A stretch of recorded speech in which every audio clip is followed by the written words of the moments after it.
representing Makueni County, and Bernard Kitur is the Member of Parliament for Nandi Hills. They will both join us at 7 o'clock, and we'll be looking into these promises.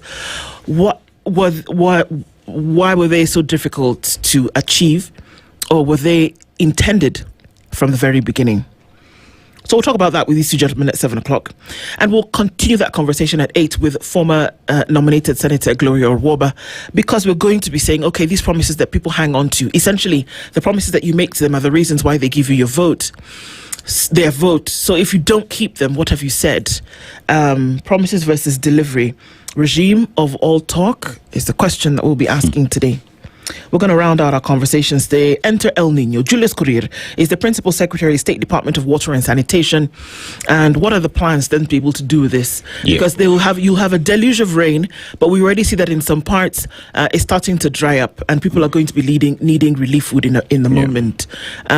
So, in terms of water, too much of it. We're talking about dealing with El Nino, water conservation and reducing losses. What is the country actually looking to do to conserve this copious amounts of water that are going to come? It's not a matter of if. It's when. It's when. So those are conversations that we have for this morning. Thank you for joining us already as we get into it. Give me some news on that live stream, EVE. If it's there, let us know so that we can then, say hello to people in a short while. Okay, so our live stream is actually up on YouTube, Facebook, and on X this morning. Thank you for joining us. And you can say a quick hello to us, and we'll get to who we can before we start our conversations this morning. And before that, Dennis, we are in Kenya, literally, and otherwise.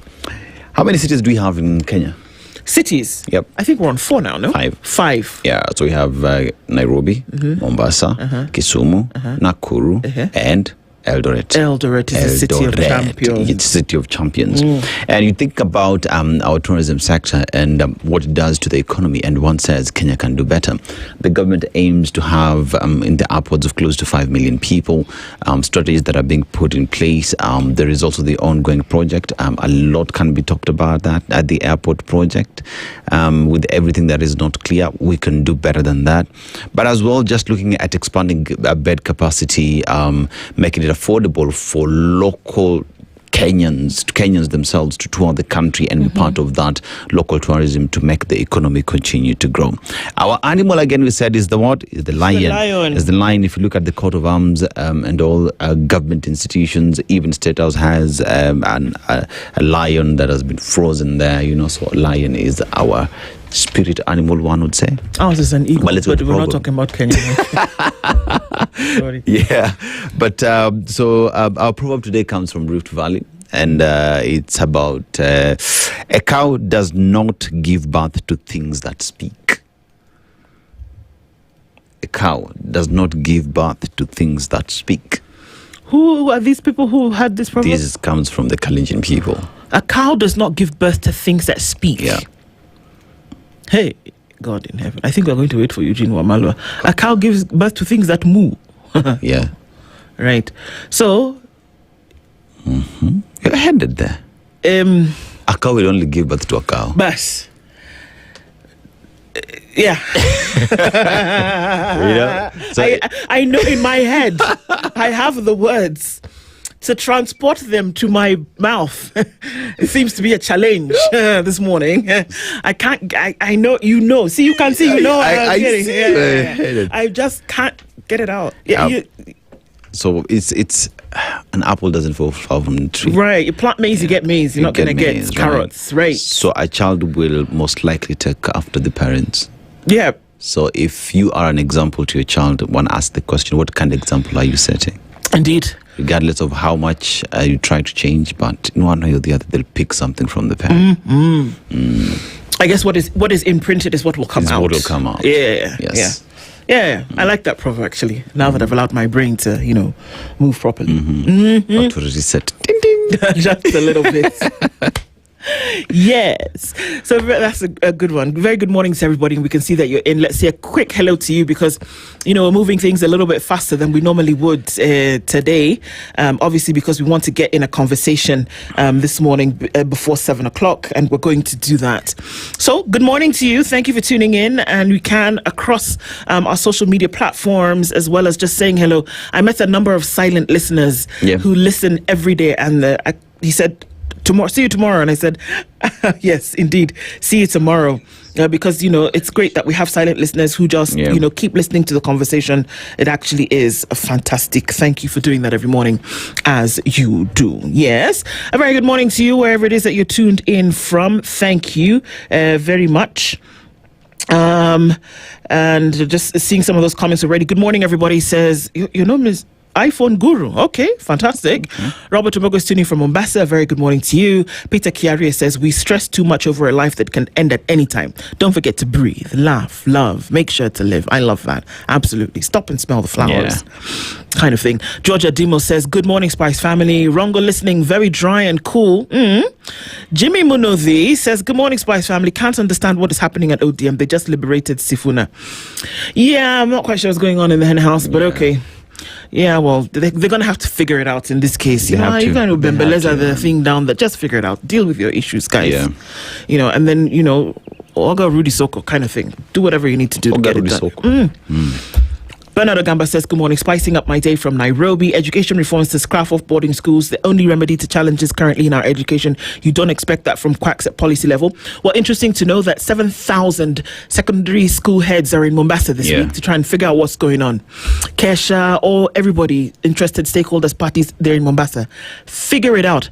But the primary stakeholders in this, interestingly enough, will not be at the meeting. So I don't know how you're going to bring that in. Might want to have a conversation with them too, seeing as they're the ones who are coming back into school. Now that schools are closed for the midterm, guess what? The students they are the reason why there's no one in school. Am I saying something? True. Okay. It just seems that you need to have a different approach to sorting out some of these things. But it'll be interesting to see what comes out of this Mombasa meeting. Kelvin Gitagia says, lately everything these leaders say seems to be rage-baiting campaign. Right? Clement Totola says, good morning from Malindi Kwachocha. Under difficult situation, Chameleon is forced to change its waking up style with Ogig Proverb. Is it? Leo says, good morning, Princess Nduh and Aseto. It's 2 days since an MP said everyone protesting should be shot. I don't know if he was thinking about shooting. Maybe another form of sending you back to your maker, maybe with another instrument and not necessarily a gun. That was very clear from what he did. But they're all over chasing another MP for saying external electoral manipulation won't be accepted. Right? It's the irony of our times. True. Drift Session says, good morning, good night. I said before, system Yamajambas. Asena Mark says, good morning, Spice. Tuned in from Busia. You guys are amazing. Thank you. We humbly take that. God bless you. Ambieni Martha Karua nitampelekea jogo. She's not just bold, she's made of steel. Nihaya tukwaleo. She was kicked out of Uganda, detained for a minute before she was, and then told, you can't come in. Kiza Besije is the person that she's representing. She had express authority to operate as a lawyer or to offer legal services in Uganda. She was the only one. And then suddenly, get out. Persona non grata. This is coming in 3 weeks after Kiza Besije put his hands up and said, you guys, you know what? Do what you want to do. I'm done. He did. He said, just do what you want. Do what you want. Speaks about Pan-Africanism, rule of law, democracy, and justice. It's in a poor state, unfortunately, and so is our justice system, apparently, if you're looking across East Africa. Samuel Bisimwa says, good morning, my favorite student from Kuala Lumpur. Good morning to you. Thank you very much. Jennifer Cheney says, good morning, my beautiful Nduh and fellow Spice family. Nduh, yes. I suffer withdrawal syndrome when I miss this show. Now you know. This is the kind of drugs we like. Yeah. Keep taking it. Kabisa. In fact, overdose. Yes. Daniel Shuru says, good morning, dear friends. Guys, I'm just tired of the way things are run down in this country on purpose. And some of us who genuinely care trying to point things out, and we get gaslit and called unpatriotic. Eric O'War says, good morning, guys. Good morning to you. Dr. Van Vick is also tuned in from Nyali. It's not a county, my friend. David says, good morning, my people listening from Kitisuru. And Otto says, good morning as well. Leo, the amount of impunity in this chamber is Wanyama will drive the motherland into anarchy. The amount of warning for 24th is an alarm for state violence planned. Protest, lakini. Eric Nganga says, good morning. The High Court has temporarily blocked the implementation of the National Infrastructure Funds. Yes, it would be interesting to see if people actually follow. True. Kimi Yak, good morning. Have you heard them with the threats to the Gen Z and other protesters? All of them, even after the president's fake apology, you all must understand. Now today he's taking it a notch higher. Must understand nothing good will come out of the Kenya Kwanzaa regime. What? Kimia, good morning. Yeah, he seemed a little bit ticked this morning. Henry Acceptor says, good morning, SpiceFM. When you see this and know that this is what we prophesied about. Mbele Kosawa. All right. Dr. Vemi says, Mombasa, hakuna salamu ukisalimiana njugu zapotea. Okay. Mark Mwangi says, good morning, Spice family. It's no longer 6 months, it's tomorrow. Now today, 1.7 billion shillings for coffee farmers in Mitoka. Coffee farmers are going to be paid some money, some good money. Yeah. Question is, Imetoka wapi yo pesa? Bonuses? Who's selling coffee? To whom? Before we have a conversation this morning with Eugene Wamalwa, let's have a quick look into the papers. I want to go to the headline, and then I want to go to the international pages. Cool. Cry for justice is what is on the front page of the Kenya's bold newspaper, The Standard. A faceless, digitally organized generation sparked a civic movement and peaked on June 25th, 2024, when protesters breached parliament during the anti-tax Gen Z uprising. The protests reshaped the political landscape and ushered in a new wave of youth-led activism. But they also turned violent amid widespread allegations of police brutality. 2 years on, the calls for systemic change have not faded. Youth groups, human rights organizations, the clergy and opposition leaders are still demanding justice and accountability from President William Ruto's administration. So, of course, looking into the Gen Z protest that happened 2 years ago, and 2 years into that, I guess that's a fundamental question here. Yeah. Behind all the political rhetoric and all the nuance, the things that were being asked for were valid because the president actually noticed that. Have they changed in any way? And I think that's what we ought to be looking at. Have any of those things actually changed? Is it any different? You want an answer? Yes. I can see you. Warning? I see you. Okay. I can't. I'm going to skip from the headline to page 32 of the Standard. Last week, we talked about the fact that the Prime Minister of the UK was behind this push to say that social media not allowable for children 16 and below. Along those lines. Well, guess what? Keir Starmer is leaving his position as the UK Prime Minister. And so I said to myself, you know what, yesterday when I was looking through this information, I said, you know what, let me just look. In the last 10 years, from 2010 to 2016, David Cameron was the Prime Minister of the UK. From 2016 to 2019, Theresa May was the Prime Minister of the UK. From 2019 to 2022, Boris Johnson was the Prime Minister of the UK. The cycling Prime Minister. Yes. In 2022, for just 49 days, Liz Truss was the Prime Minister of the UK. From 2022 to 2024, Rishi Sunak was the Prime Minister of the UK. The man with Kenyan roots? Yes. And Keir Starmer, from 2024 until now 2026, was the Prime Minister of the UK. 1, 2, 3, 4, 5, 6 Prime Ministers in 13 to 16 years that the UK has had. It's interesting because you know what? The question as per what went wrong as the UK seeks a new Prime Minister. Listen to this. From the start of his premiership in July 2024, Keir Starmer began to pile up, hit by a series of scandals. Imagine a scandal is causing a man to step down, missteps and policy U-turns.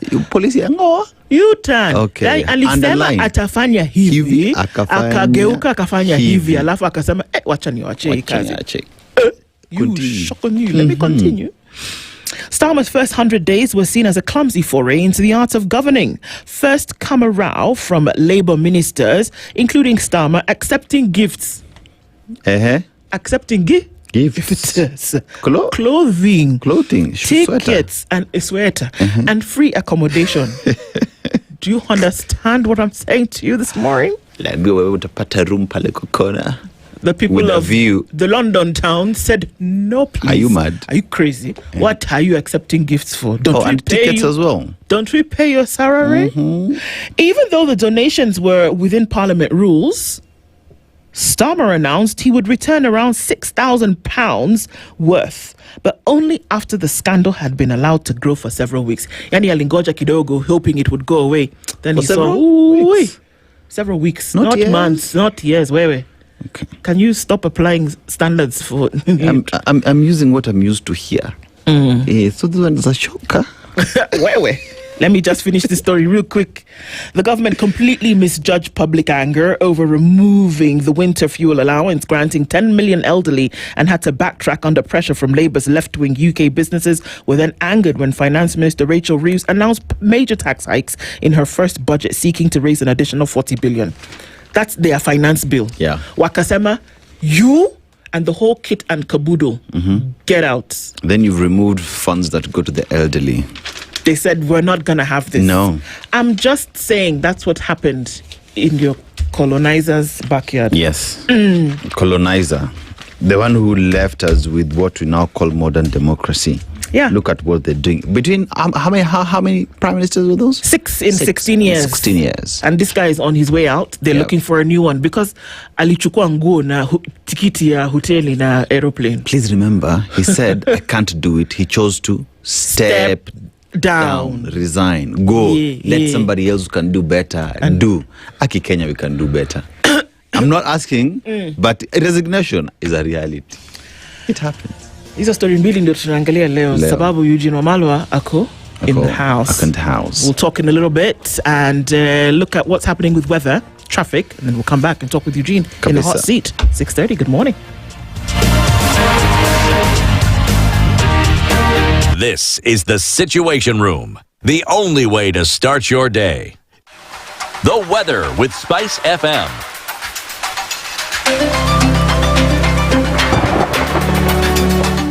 A bit of a chilly morning today, and into Nairobi we will see a high of 21 and a low of 13. It's 13 and cloudy into Nakuru, and 12 degrees and cloudy in Njeri. 18 and partly cloudy into Kisumu, while Kakamega is clear at 17. It's 22 and mostly sunny looking into Mombasa, while Malindi at 25 is partly sunny. 17 and sunny into Marsabit, while at 18 it's cloudy in Kampala, and at 21 mostly clear in Dar es Salaam.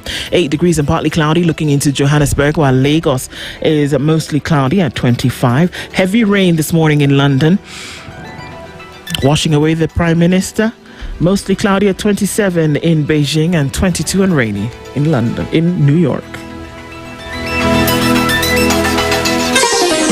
Chilled Spice.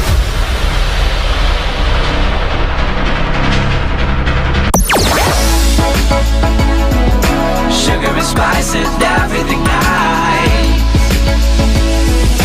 SpiceFM. Spice up your life. Traffic. Traffic update brought to you by Chloride Oxide. All right, already a busy morning in Nairobi today, and there is traffic. It has already started to build up as you come on the Thika Superhighway. In and outbound traffic has already started to form, and it's getting into the CBD this morning. That's where most of the action is happening for now. North Airport Road not looking too bad, but we'll see some in and outbound traffic. It's also busy on James Kishore. We're likely to see that pile up on the Red Hill Link Road and then connect with what's going on Limuru Road outside of that. And there's the Southern Bypass in all her glory, ushering you into other parts of the city so you don't have to go into the madness that's the CBD. Landis Road has a little bit of traffic. And then Wakulima, I've promised you many times, and this is a promise that's true. There's a road there. All those people that you see on the side of the road, they're actually on the road. So it's not that the road is small, the road is there. People have encroached. Chase them. Traffic, that's what it looks like. Let's do SpiceFM KE on X hashtag the Situation Room.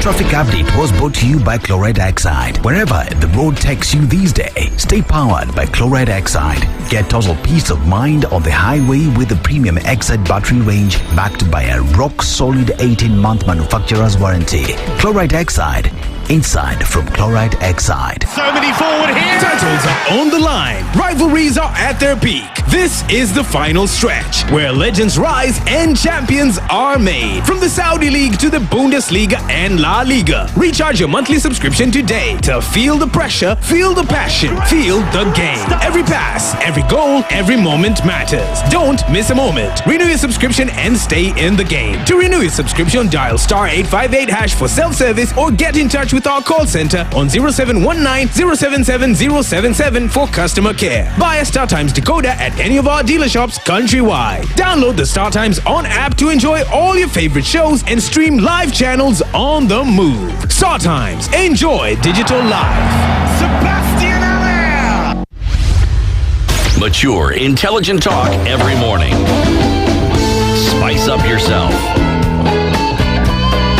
Mornings done right. 94.4 Spice FM, Nairobi.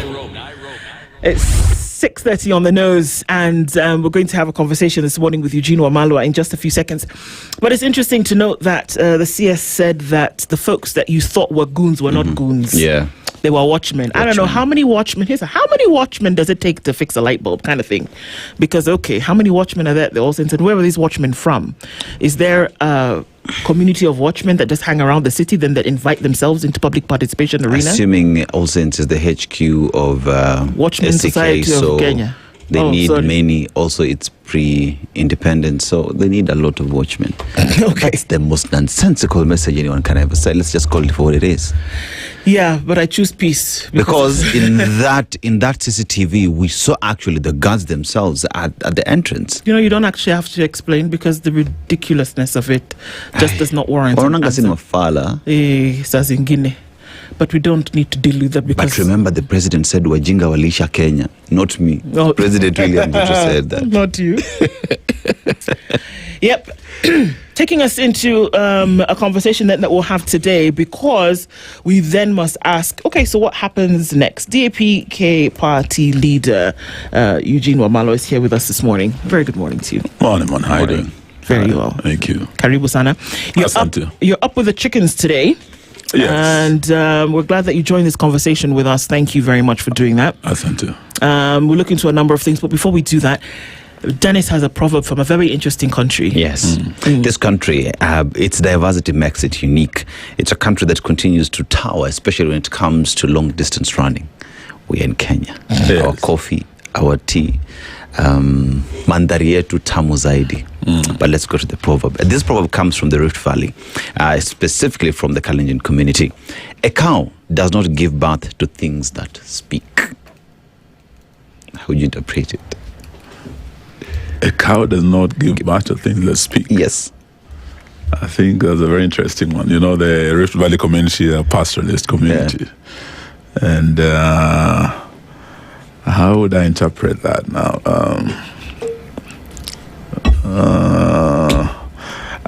I think a mother gives birth to many different characters. And some of those speak, some do not speak. And I think this is a very interesting one for the country today. What's happening in the country today? This is the one where this speaks to how an example of a parent would always be picked. An example set by a parent will be picked by a child. Yes. So goes to perhaps caution in terms of what it is we set for our young ones. Yes. Thank you. Thank you for that. So it's an interesting time that the country is in at the moment, where they want to recognize it as a moment from 2 years ago or an opportunity. Even today, as we look in a couple of days to the commemoration of the Gen Z demos, opposition have said very clearly that they were going to join the commemoration, memorializing this moment where Kenya maybe was on the precipice of making a change in some things. Is that the position?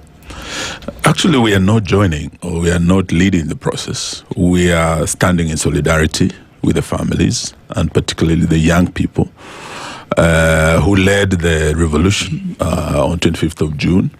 It was a Gen Z-led revolution. And even now, as we commemorate the second anniversary, we were invited They got in touch with the church, with the opposition, civil society, and we met at the Baptist Church on Ngong Road to commemorate with the families. There was an interdenominational service that was held, and it was organized by the youth themselves. In fact, the preacher at the service was a Gen Z. She was called McKenna, and she made a very, very powerful sermon. And I think she quoted the book of Micah, chapter 6, verse 8, where it said that act justly, love mercy, and walk humbly with your God. And she challenged the youth of this country never to give up on justice and not to give in to injustice. And we must all fight for justice and act justly. And in the sermon, they were basically saying, though the government has compensated or given a token of compensation to the families, it's not enough. We must still fight for justice. So listening to this preacher, a young person, listening to the families of the victims, it was very moving. It was Father's Day, remember? Yes. And we joined Rex Masai's father. He was one of those who spoke at the service, and he spoke very passionately for the other families. Say, okay, 2 years down the line, you're throwing 3 million to each family. Yet those who killed our children have not been arrested, they have not been investigated, they have not been prosecuted. So it's not enough for you to give us this money. We want justice, we want accountability, we want all those who perpetrated these atrocities to be held to account. Eugene, one then asks the question, even as there is push for justice to be there, many have said, including the civil rights groups, that giving out money does not offer justice. But that notwithstanding, we look at the statements that have come as well from different quarters as we approach the anniversary, and said, Nyinyi endeni tuta, what Molo MP said. And these are statements that many ask, did we not learn? Have we not learned? The arrogance of this regime is totally sickening. Because when you listen to the victims, you listen to the families, they have not healed. They are still hurting. I don't know if you remember this poem about a parent crying and talking to God, that God, if you've taken away my child, give me the strength to dig his grave, for grass will grow. We must thank the media, because you have been able to follow up with these families. Last night I was watching one of the families in Nyanza, and they were showing grass growing on the grave of this young man. I think it was just 23 years. Was killed walking to work. And the parents were saying, this 3 million cannot return our child. But the officer who shot this child with live bullets, I think they hit this young man with 5 bullets. They killed him. He's not been investigated, he's not been arrested, he's not been held to account for the misuse of the firearm and for the killing of this young person. So you give me 3 million, what can I build a house? What can I do with 3 million? So really, you listen to the president speak. He was warning these young people about the 25th. The deputy president Kindiki giving a warning to the young people. The CS, Interior, Murkomen, warning these young people. The PS, Raymond Omolo, warning the young people. Yesterday I was listening to the government spokesperson, Muhaura. So what you're seeing is a very arrogant government saying, no, we've sorted you out. We don't want you on the streets. And if you are coming at your own peril, we cannot guarantee you. If the goons come in, and listening to CS, I think it was last night, they were saying we do not have enough police officers to guarantee that goons will be kept home. So what are they saying? They are basically intimidating these young people not to come out. And they are saying, okay, if we allow you, you must be at your best behavior, you must do it this way or that way. Now, this is really the height of arrogance. What these families want is to honor their fallen heroes in their own way. If they choose to stay home and they say, we are not going to school, we are not working today, we'll stay home and remember Albert Ojwang, remember Rex Masai, remember Denzel Omondi, remember Willie Sitati, and all those who were killed. It is their right to do it. If they choose to come out on the streets and march to Parliament to lay wreaths at the scene of crime where their comrades were killed, they have a right to do it. Under Article 37, it is not dependent on the generosity of the state. That freedom of expression, of protesting, is guaranteed by this constitution. It's not dependent on the generosity of the state. So listening to the talk and everything, you can see that intimidation coming through.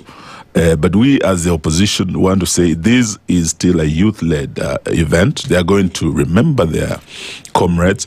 Let them do so in peace and let them do so in honor and with dignity.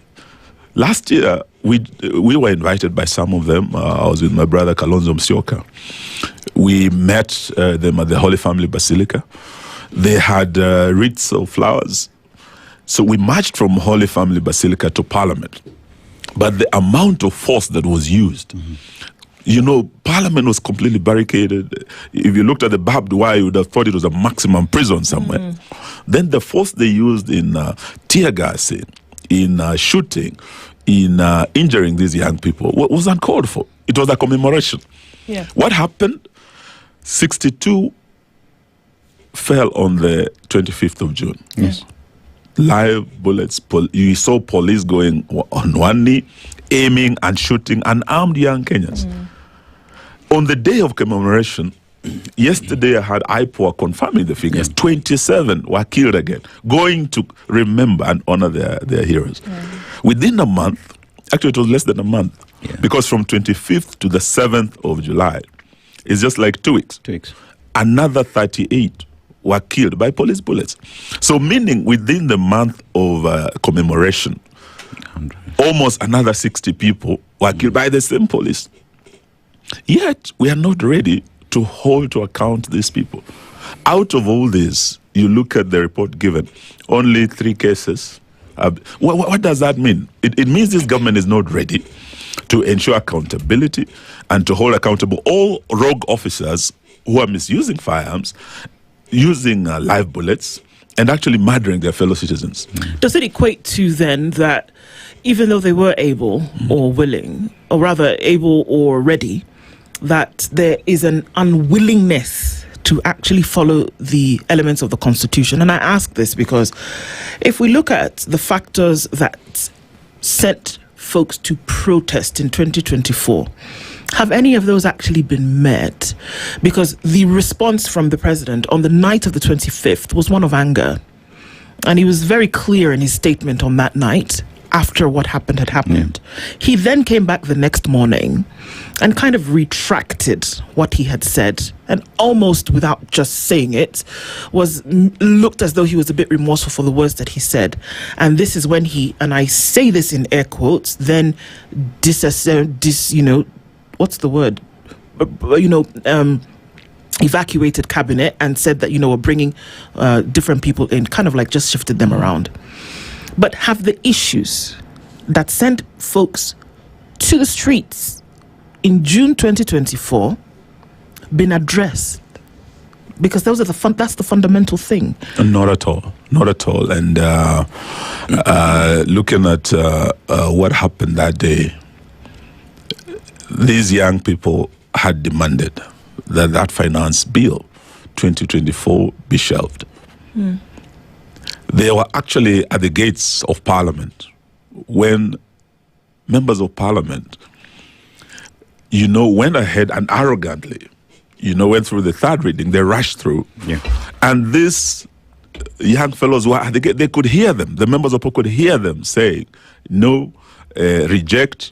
But they still passed it because they had the numbers. So I think after 3, that is when they expressed their righteous anger. And actually, when they were told, these guys have already passed, so they marched in. The reaction of the president that day really aggravated the situation because he acted in anger. And he called these young people dangerous criminals. Out there, whether it's in the US or in Europe, once you are branded an armed and dangerous. That's a shoot to kill order. Once you are branded armed and dangerous criminal, then that really is what happened. And these young people were shot. You remember what the CS Interior also said. This is what led to actually the shooting and the killing of these young people. And later on, there was a second order given. Now, stop shooting them, start shooting them in the leg. That is something that cannot be retracted by another statement, because once the damage is done, it's done. It is something that even as we speak and listen to the families, the president has not apologized, made a formal apology. And one of the demands that the families had during the memorial service was that they want an official apology from President Ruto and his government. That is yet to be done. But I must also say on behalf of the opposition that equally we, the opposition, let down the people of Kenya. And we owe them an apology. And I think on behalf of the Azimio leadership, I must tender our apology. What did you do to let the people down? What did you do to let the people down? When we had the first demonstrations, you remember the Azimio demonstrations, we were out on the streets. And almost 73 young people were killed. This was the Sufuria movement? Yes. Yeah. And you remember that's when now the real bottom-up taxes kicked in. Everything went from the bottom upwards. It is that Finance Bill 2023 that doubled VAT on fuel. Remember, from 8% to 16%. Really, the minute fuel goes up, the cost of living goes across board. And when we went to Bomas, I was one of the 10 members of that Bomas team, the NADCO team. And amongst the 5 issues that were on the table was the issue of cost of living. The issue of, electoral justice. Then there are those other issues of, amending the constitution to get the position of leader of opposition and 2 deputies, the prime cabinet secretary, anchored in the constitution. Then the issue of the 2/3 gender rule, so that we have more women in parliament. Now, what we did at Bomas was that the government side pushed for those positions, but they stonewalled completely on the real Wanjiku issues that touch on the cost of living. And at that time, I think as Azimio, we started softening. We did not know that some of our colleagues in the ODM had now started engaging the government with a view of maybe getting a share of government and literally going into bed with the oppressor. And this started happening at Bomas. And why we must, and I do apologize because I was there and I was the only one who did not sign that report, because we did not do justice to the single most important issue. That was the issue of cost of living. And we let off William Ruto very easily at Bomas. I remember, and the Hansel will bear me out, I did tell my colleagues, this thing will come back to haunt us. And it did, in the form of the Gen Z protests. Had we, the leaders, done the right thing at Bomas, what William Ruto did the other day, it was a roadside declaration. I direct that VAT be reduced from 16% to 8%. Had he done that at Bomas, had we as Azimio put down our foot and demanded that happens, or we march out, William Ruto would have done it in 2023. And that would have led to a different finance bill in 2024. But we let him off the hook easily. What happened? The finance bill 2024 was worse than the finance bill 2023. Then the young people realized our leaders, because by then, you remember the events from November towards the end of the year. Then you come into March and ODM goes into a post-election pact with UDA. So but it was a build-up when people realized these people have abandoned us. They've gone into bed with the oppressor. We're on our own. No one is going to fight for us. So the young people came out to fight for themselves because we let them down. So even as we demand an apology from government, we, the opposition, owe the young people and the Kenyans an apology. And I would, on behalf of the Democratic Action Party of Kenya and the opposition, unreservedly give that apology, but demand also that the president, William Ruto, And his UDA team and the broad-based team equally tender a formal apology to the young people. The other issue is the issue of justice. These people are demanding justice. It's not enough to throw 3 million shillings at these families and say you've sorted it out. Justice includes, you have the restorative justice, you have the retributive justice, because these families are still hurting. These rogue police officers who got off the hook so easily will kill again, unless we have put in place measures to ensure that they don't. Unless we have told them you shall be held to account personally. You in the command structure who oversaw this shall be held to account.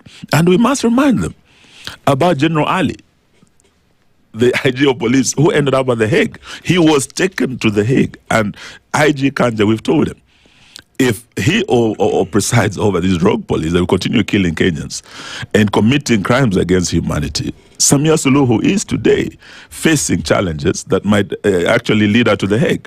And this can also happen in Kenya. William Ruto came from The Hague. If they continue doing what they're doing, he could as well end up there. But what we are saying is that this issue of saying we have allocated 2 billion in our budget towards compensation. Those who killed are not being held to account. So that means you're basically telling Kenyans, we can kill and we can pay. And if this happens again, in the next budget, you know what they're going to do?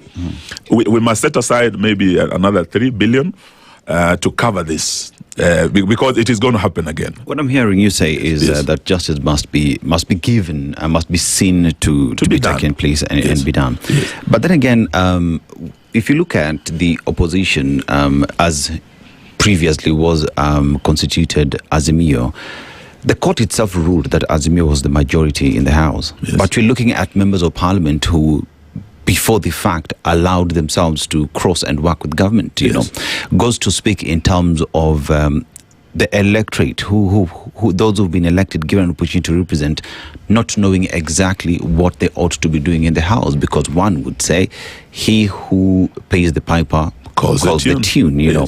But that notwithstanding as well, if you look at the post-election agreement between ODM, broad-based arrangement, that was after the Gen Z protest, and many asked the question, even after that, have we achieved anything? Because in 2025, again, Kenyans were killed on the streets during the anniversary of the same. So with these then, would Kenyans be right to say there exists a leadership that does not care about Mwananchi? That is correct, and on this, we have let Kenyans down, and we have fallen short of the glory of God. And I think time has come when we must start putting accountability and justice above everything else. Because monies can be allocated in the next budget, families can be paid, but as long as those rogue officers are still there, they are still misusing those firearms, they'll still kill. And like you asked, nothing has changed. The conditions that led to the young people are still there. Because we still have the same bottom-up government in place. Everything is going from the bottom up. Everything from fuel. Now, if you look at electricity, even water, rent, school, everything is going bottom up. So we are saying that something needs to be done to hold to account these officers. And we, as the incoming or the alternative government, we're saying one thing we're going to ensure is that the cover-up that has been there, it's just a matter of a few months to go. If we take over government, Eugene Wamalwa is president tomorrow. And the number one thing would be to ensure justice for these families. And the beauty of our law is that unlike in civil suits, you know, the limitation, the statute of limitation does not apply to crimes. So as long as there is evidence, and we saw these officers. If you look at the photograph, at about between 3 and 4 p.m., those officers went on their knees and aimed. The videos are there, the photographs are there, but they are being protected by the state. But Eugene, one would equally ask the question, you form government and there is justice that has to be given. Yes. Everybody must be seen, justice to be applied to them. Yes. We have some of your members as well who've been accused of committing the same crimes. Fred Matiang'i, there are calls for him to give answers on what happened to Rivayala. And I think at the time when you were under the Sufuria movement, we saw it was the then Deputy President, Rigathi Gachagua, who woke up at 5 a.m., went to office and said, the president is not here, I'm the one who's in charge. So when you talk about justice being offered, it must be seen to be delivered across board. There are no sacred cows. And it will be. And there's no collective responsibility in crime. A crime is committed by an individual, and that individual must be identified. And where there's evidence, it matters not how long it's going to take. This regime will go out of, and this is what I want to advise those in uniform, that you might be protected today by William Ruto, but the incoming government will not protect you. You shall be taken to court. You shall be held to account individually. That responsibility is not a shared responsibility. And this is going to happen. Some of the reforms we want to put in place, because the families are also saying there must be remedial measures put in place in terms of policies and the reforms to ensure this does not happen. Some of the things we want to say as we take over government, they are very practical changes that we can make to hold that officer personally responsible.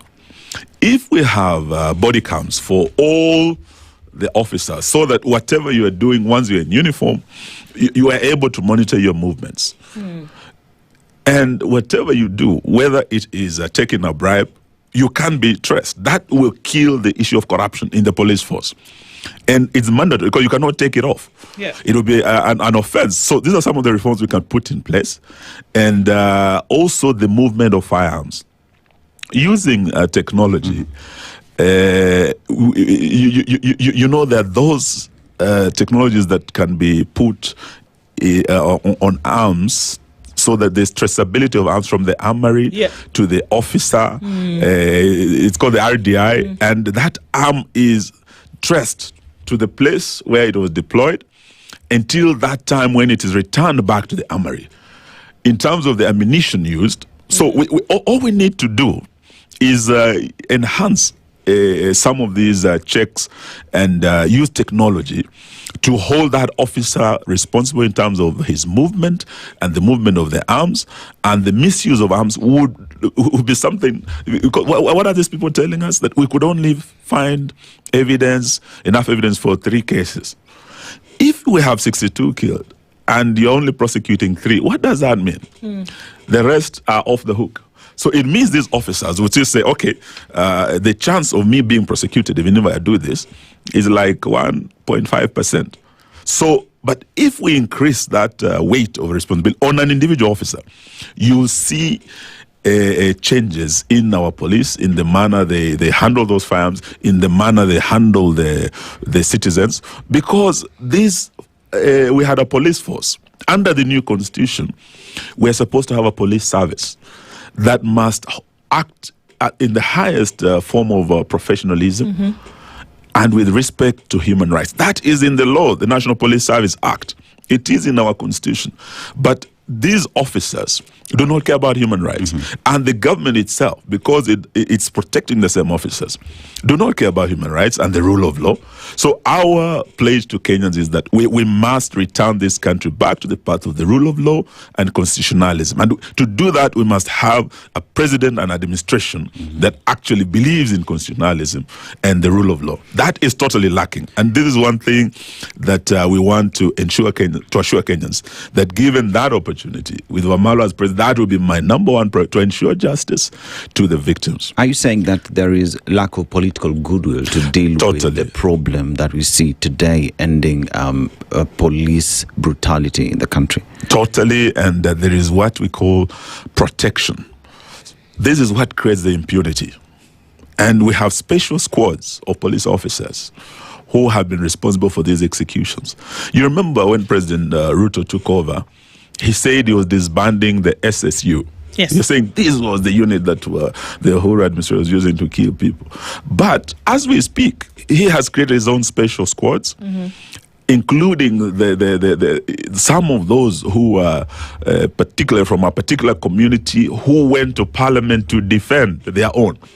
they acted outside the rules of engagement, and they were embedded in in fact, IG Kanja, when we cornered him on this, because we visited, he actually admits there are some officers who came from outside for a special mission. And this squad is the one that has gone on with the abductions. They followed these young people who were in parliament. They had their photographs. And Safaricom was complicit in this because they were using the Safaricom technology to actually trace these young people. And they were picked one by one. Many of them are no longer with us. Many of them just disappeared. So the issue of abductions, the issue of enforced disappearances, extrajudicial killings, is one of the biggest challenges we must deal with. And as the alternative government, this is from day one. We want to assure families that the 3 million is not enough. We must deliver justice to those families, and we want to bring reforms, police reforms, judicial reforms, to ensure justice and accountability in future. Okay. But for those who have committed the crimes, they will be held to account, and the law will take its course. So these are some of the things as we engaged with the families that they raised. But one of the other issues that they asked for is that they would want this day that is coming, 25th of June, to be marked as a national holiday. We know that this government, the way they are talking to the families, they don't care. They don't even want them to hold the commemoration. So they will not honor them by that. But we have assured them, and we say this to the families, that as the incoming government, we will, from day one, set aside this day as a day of commemoration, a day of honoring, because it is a historic day. It's a day when actually the people, under Article 1, when they took back power, that parliament was impeached on the 25th. In fact, in a mature democracy, Speaker Wetangula, who left that parliament, I'm told in an ambulance, literally should not have gone back in that seat because parliament stood impeached that day and the people had taken back their power. These are some of the things that come into play. Yes, as we come, we must assure them that 25th of June will be marked as a public holiday and a day of commemoration where families will be allowed. Years to come, people are still commemorating what happened in Hiroshima, what happened 9/11 many years ago. Why are we not allowing these families to honor their fallen heroes? We want to assure you that this day will be set aside for that. They will do it peacefully. They will do it in dignity. And the government will be there to protect, not to assault them. On that day, it would appear as though there was a coalescence around an idea that certain things could no longer happen in government. And the finance bill was a means to then talk about certain things. The finance bill presented an opportunity for folks to then come in and talk about corruption and improper governance, extrajudicial killings and all of these. And it would appear as though those who came out in opposition to these things were united. Well, before long, some of the front leaders then had been co-opted into government. And then we're on the other side and pushing the agenda of the administration. Whereas many could say that that's their right, they could do whatever they needed to do. Does it sully the image of this protest when you can bring people onto the other side? And when you look at then what happened, where there were some potent voices that then crossed over, and some did so unabashedly, is engaging the government an act of betrayal? Is having the conversation, is going over to the other side an act of betrayal to this cause? It is an act of betrayal. You remember these young people when they realized that this NADCO thing was not happening, and the finance bill 2024 was worse, and that we, the political class, had gone to actually serve our political interests at the table instead of fighting for them. This is when they chose to fight for themselves, because what was served at Bombers was what was politically expedient, and we abandoned the people. You do remember in Azimio we had several parties, but when our colleagues in Azimio chose to cross over to the government side, we had a split. Actually, that was the beginning of the end of Azimio. We had a split in Azimio because there is that shared vision, the shared values that brought us together as Azimio, and why we opposed William Ruto and why we thought he was not fit to be president, and we chose Baba. There was a reason that brought us together. So when we are given the opportunity to come to the table to present the issues, and we compromise on the issues, then it is a betrayal. It is an act of betrayal. The Gen Zs had asked that this one, Baba, you fought for us long enough, just sit out on this, tuachie. That is all they asked.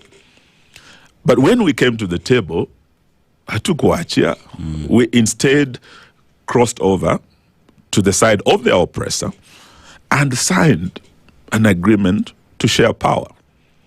We left them out on the streets. Nothing has changed since. The finance bills taxes have gone higher and higher, bottom up from 2023, 2024, 2025, even this 2026. In fact, I think it will be signed maybe today. So we once that signed bill is signed into law, and you scrutinize it properly. They're trying to say, and they had told us, that there will be no new taxes. You remember this George Bush saying that brought him down, read my lips, no new taxes. This is what this government said. Yeah. But there are so many embedded taxes, hidden in that will come to hurt the. We don't want to go into that today because they're signing the bill. We will know which bill he has actually signed, and we'll analyze it. But this hasn't changed. So we want to say that as a result of that difference at Bomas, those of us who refused to sign up, and those of us who found it untenable to continue being in Azimio when part of Azimio was in government. So here's a situation where I had a complete mongrel. We did not know whether the government was in the opposition or the opposition was in government. And the lines are blurred today. Even in parliament, when you listen to the leader speak, Junaid Mohammed is supposed to be the leader of the minority. Kimani Ichung'wah is supposed to be the leader of the majority. Yet when they speak now, they speak the same language. So who speaks for the people? You have a finance bill coming. The highest responsibility for any member of parliament is to represent the people, not to represent the person at State House. Eugene, what's the guarantee? No, what's the guarantee that anybody, it doesn't matter who comes in tomorrow? Because from what we've seen very clearly now, that I could say something to you today, and I look you in the eye, and in the moment you think, you're convinced beyond a shadow of doubt that I am authentic. We've seen this. The guarantee. But in a very short period of time, that has all turned on its head. We have people speaking a language today that they were not speaking a year ago. We have people who have turned on the axis like day and night. So what is the guarantee? The guarantee. What Eugene Wamalwa is saying today is actually the same thing that he will be saying should you be in a position whereby you can actually move policy. The guarantee is this: that we must put integrity on the ballot. The next ballot, in a few months to come, we must put integrity on the ballot. We must, if Eugene Wamalwa comes before you, I want to be your president, you must look at my public record, my record in public service. If you find any iota of a scandal in any of the ministries I led, whether in justice, whether in water, whether in devolution or in defense, do not allow me anywhere near that State House. Because if I was stealing with one hand in that ministry, I would steal with both hands at State House. There's no one above me. And I can call any State Department. The level of corruption that's going on in this country is because we have people whose history is known from the YK 92 days, the deals they were doing. Now, in State House today, you're looking at a deal after deal. You know, as the opposition, I can tell you, these fellows are overworking us. We have, you are dealing with a Danny deal to stop JKIA. You go to, you hear Ketraco is going, 95 billion. Kidogo Shandio here, 104 billion. So we have fought. We've been to court. We've gotten orders to stop. We stopped Adani. DAP were in court. Wiper were in court. Our friend Tony Gashoka. When we're doing this, they have come back. You know Chevayo, the Zimbabwean? You see him in Sagana. Kidogo, you see him here instead. Siju, you see him where? Then boom, there's another deal on JKA. So here we are busy again now, having to run back to JKA. When we're already in court, Safaricom is going. Our shares are undervalued. So here we are, and I can tell you this, that if we put integrity on the ballot, this is what will guarantee. But I can tell you, there are people. We're not saying we are a nation of angels. As Madison said, if we are a nation of angels, then we don't need government because we'll all be good people. Right. But there are those who have a record. And they have been consistent. And I can tell you, when we fell apart as Azimio, there are those of us who said, no, joining Ruto now would be betraying the Kenyans. And I can tell you, Martha Karua was the first one. You remember when she moved from Azimio with the PLP, DAP Kenya. I was the second one to leave Azimio. And as we speak today, even in ODM, you can see there are two factions now. There are those who have been with us in the struggle. Kina Orengo, Kina Sifuna, Kina Otsosi. You can see, even within ODM, there are those who are not comfortable going into bed with the UDA. And Sifuna yesterday, I think, has been kicked out. We are telling the Linda Mwananchi team, we in the United Opposition, who believe this government should be a one-term government, they believe it should be a one-term government. We are saying it's not enough for you in Linda Mwananchi to say one term. We in the United Opposition say one term. Now this one term must become one team for us to take Ruto home. And we are willing and ready to join hands. And for this to happen, Kenyans themselves must look at our records and ensure that we put integrity on the ballot. I mean, when you talk about betrayal, there is betrayal that happened in the political, from the political class. There is also some who are very vocal within the Gen Z movement who equally joined the government. That is another betrayal. One asked the question. That is correct. Did the cause change? And can activism and governance be separated? Not really. We're all the same, and we're not just talking about some of the young people who, and you know them. I don't want to name them. There are particularly two very young who are very vocal, who crossed over to the other side. When they defend William Ruto's government, you get shocked. Is this the same guy we were with? Some of them even came and sat with us in the opposition. And this is also happening in churches. There are those churches that were very vocal that have now gone silent. But there are also churches like the Catholic Church, the Anglican, that have stayed consistent on the side of the people in saying this burden of taxation must be dealt with. The issues of extrajudicial killing, violation of human rights must. The church, the voice of the church has remained the voice of the voiceless in the country. But there's that team in the opposition that has also stood on the side of the people, and I'm very proud to be part of that team. And I'm encouraging even those who are in government, in the ODM, in the broad-based side, and who believe in what we believe in the one term. Time has come for them to come, we join hands. The 202 path that we took is what brought an end to the Kanu regime. You do recall Wamalwa, Kibaki Ngilu had the NAK side. They held the opposition steady, as we are doing with Kalonzo, with Karua and the others. But there are those who are in government. Raila, we had Kalonzo that side, we had Mudi Awori and Saitoti. They moved from the government side to the opposition. They were the Rainbow team. They joined the NAC team. Then we formed the National Rainbow Coalition. That is the coalition that is coming. And we want to tell Kenyans, help is on the way. But the Gen Zs, we want to tell them that, yes, you have shown your courage, but you cannot go it alone. This issue of saying we cannot work with those oldies, the seasoned politicians, you want to remain leaderless. As long as you remain leaderless, then you'll have a leader in State House who is not a leader of your choice. But if we come together with the Gen Z and we take that Gen Zote approach, it doesn't matter your age, it doesn't matter your gender, but as long as we believe we have a shared vision and a shared values, then we can come together. And we can make this change happen together. The last question would be, Eugene, doesn't it confuse people when everybody says they want to be president? So on one hand, you're saying that we must come together and work together. Yes. But on the other hand, Eugene wants to be president, Martha Karua wants to be president, Matiang'i wants to be president. You're confusing us. It's like that one card, the king or the queen or the ace is moving all over the place and we can't really tell which one it is. Is it a strategy to keep us confused until the last moment? I think. Or does everybody authentically want to be president, and then we can surprise you and say that, well, that's not going to happen? We all qualify. And I can tell you, so far we have in our coalition 6 parties that have presidential candidates. The Democratic Action Party, my party, has cleared me. Karua's PLP has cleared her. Kalonzo's Wiper has cleared him. We have DP of Muturi that has cleared him. Matiang'i has been cleared by Jubilee, and Gachagua DCP. But we all know the 6 of us can't all be the 6th president. We will agree on one.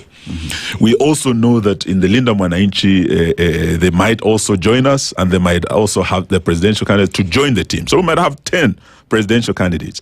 But we have a painful history to learn from.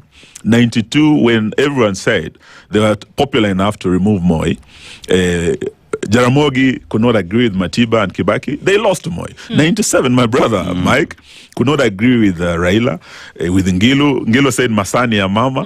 Then we had Kibaki. They lost again. But in 2002, when they came together, in that musketeer spirit of all for one and one for all, they won. Now, that is the path we must all follow. And we must also say that Kenya is bigger than all of us. And we must subordinate our personal ambition to that greater national interest. So, learning from our painful history of division as the opposition, we know that we cannot. You can't tell us who it really is. No, for now, it is strategic for us not to do it prematurely. Because also if we do, it will be counterproductive. But whoever we agree on, if it's not Eugene Wamalwa, I'll support. If it is Eugene Wamalwa, I believe my colleagues will support me. But we'll have one candidate against William Ruto. We'll remain united to bring this change together. Eugene Wamalwa is the party leader of DAP Kenya, and he's been here with us this morning. Thank you for those insights. Looking forward to peaceful times in the near future. Asante sana for joining us and for waking up early to do so. Until the next time we talk, thank you very much. Thank you very much, and do have a good day. Asante sana. And a happy 25th June anniversary. Indeed. Asante. It's 7:15. Good morning. This is the Situation Room, the only way to start your day. The following takes place from 6 a.m. to 10 a.m. every weekday on SpiceFM. Parliament has got powers. Let me break it down. The National Assembly can initiate an impeachment of the president. This same National Assembly. Yes. That's our constitution. Because this is just a continuation of the previous administration, which Ruto was part of. President Uhuru himself openly said that we're losing 2 billion daily. Daily. I mean, come on. Are you saying that we don't have a central bank? If we look at Kenya, both public-private sector, that figure is ranging between 30 to 40%, right? I think it's clear that the government of Kenya is living beyond its means. This is the Situation Room, the only way to start your day. The following takes place from 6 a.m. to 10 a.m. every weekday on SpiceFM. Baba should disown these experts and say they went there on the, because he keep on telling us that these experts you came from Dubai and he found them there already at State House looking for jobs. Government has to has to introduce austerity measures. It's something that this government and the previous ones have not been able to do in this country. We've talked about it so many times. And really, I think you have seen the modus operandi of William Samoei Ruto since he came in. It's just showbiz. This is the Situation Room, the only way to start your day. The following takes place from 6 a.m. to 10 a.m. every weekday on SpiceFM. I am also a publicly elected official. Okay. My salary is paid by your taxes. Yes. So if you need me to answer questions, we will not run away from you. Asante. We will always be here. The government itself is engaging in corrupt practices. That the government itself deliberately schemes to influence through bribery members of parliament. You pay for a passport online. If you're told there are no booklets. I rebuke matters corruption, because corruption has brought this country to its knees. This is the Situation Room, the only way to start your day. Mature, intelligent talk every morning. Spice up yourself.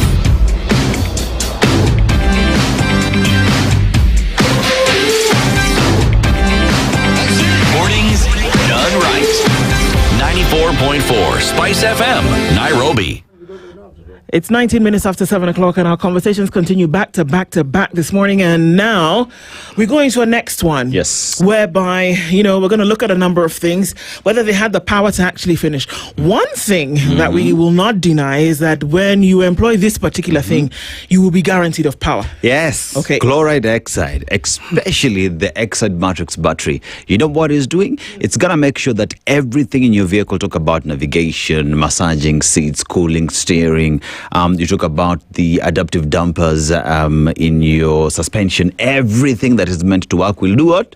Will work. For once, something in your life will work. And chloride dioxide will make sure that it does work. So imagine you're traveling from Nairobi to Mombasa and you have a sunroof that opens up, and you need that to happen. If you have the wrong battery, there are some of the options in your vehicle that you would not work. Why? Because the battery that you have is the wrong battery. But chloride dioxide is telling you, we have been in the country since 1963. We can come to you, install that battery, diagnose your radiator, and make sure that everything is working well. What are you waiting for? Chloride dioxide is telling you, get the right battery for your vehicle, and you can even call them. But I'll tell you how you can do that later. All right. Okay. The how is coming later. The what we've established. The how in Akuja. The Senator for the Republic of Kenya representing the people of Makueni County is Senator Dan Manzo, and he joins us this morning. Senator, good morning. Good morning, and I use chloride dioxide. You see? Now, it's very reliable. Let me tell you one thing. Yeah? Yes. It comes with the 18-month warranty. If you did not know. Yeah. Good to know. That's good one. They take 4 or 5 years. There you go. Yes. So where you are looking for endorsement. Got it there for free in the Rio. Yes. Well, thank you for joining us this morning because we're going to look at a number of things and ask a certain number of questions. The Member of Parliament for Nandi Hills was going to join us. Yes. Unfortunately, this morning we got the news that he would not be able to do so. Yes. But the conversation will move either way. That's right. Because we're going to be looking at a number of things around the pledges, promises that were made, and maybe some things that we don't see. But before we do that, Dennis takes us to another African country this week. We'd love to hear your interpretation of this proverb. The country got independence in 1963, had a constitution review and referendum in 2010, has had 5 presidents now, looking for a 6th one in 2027.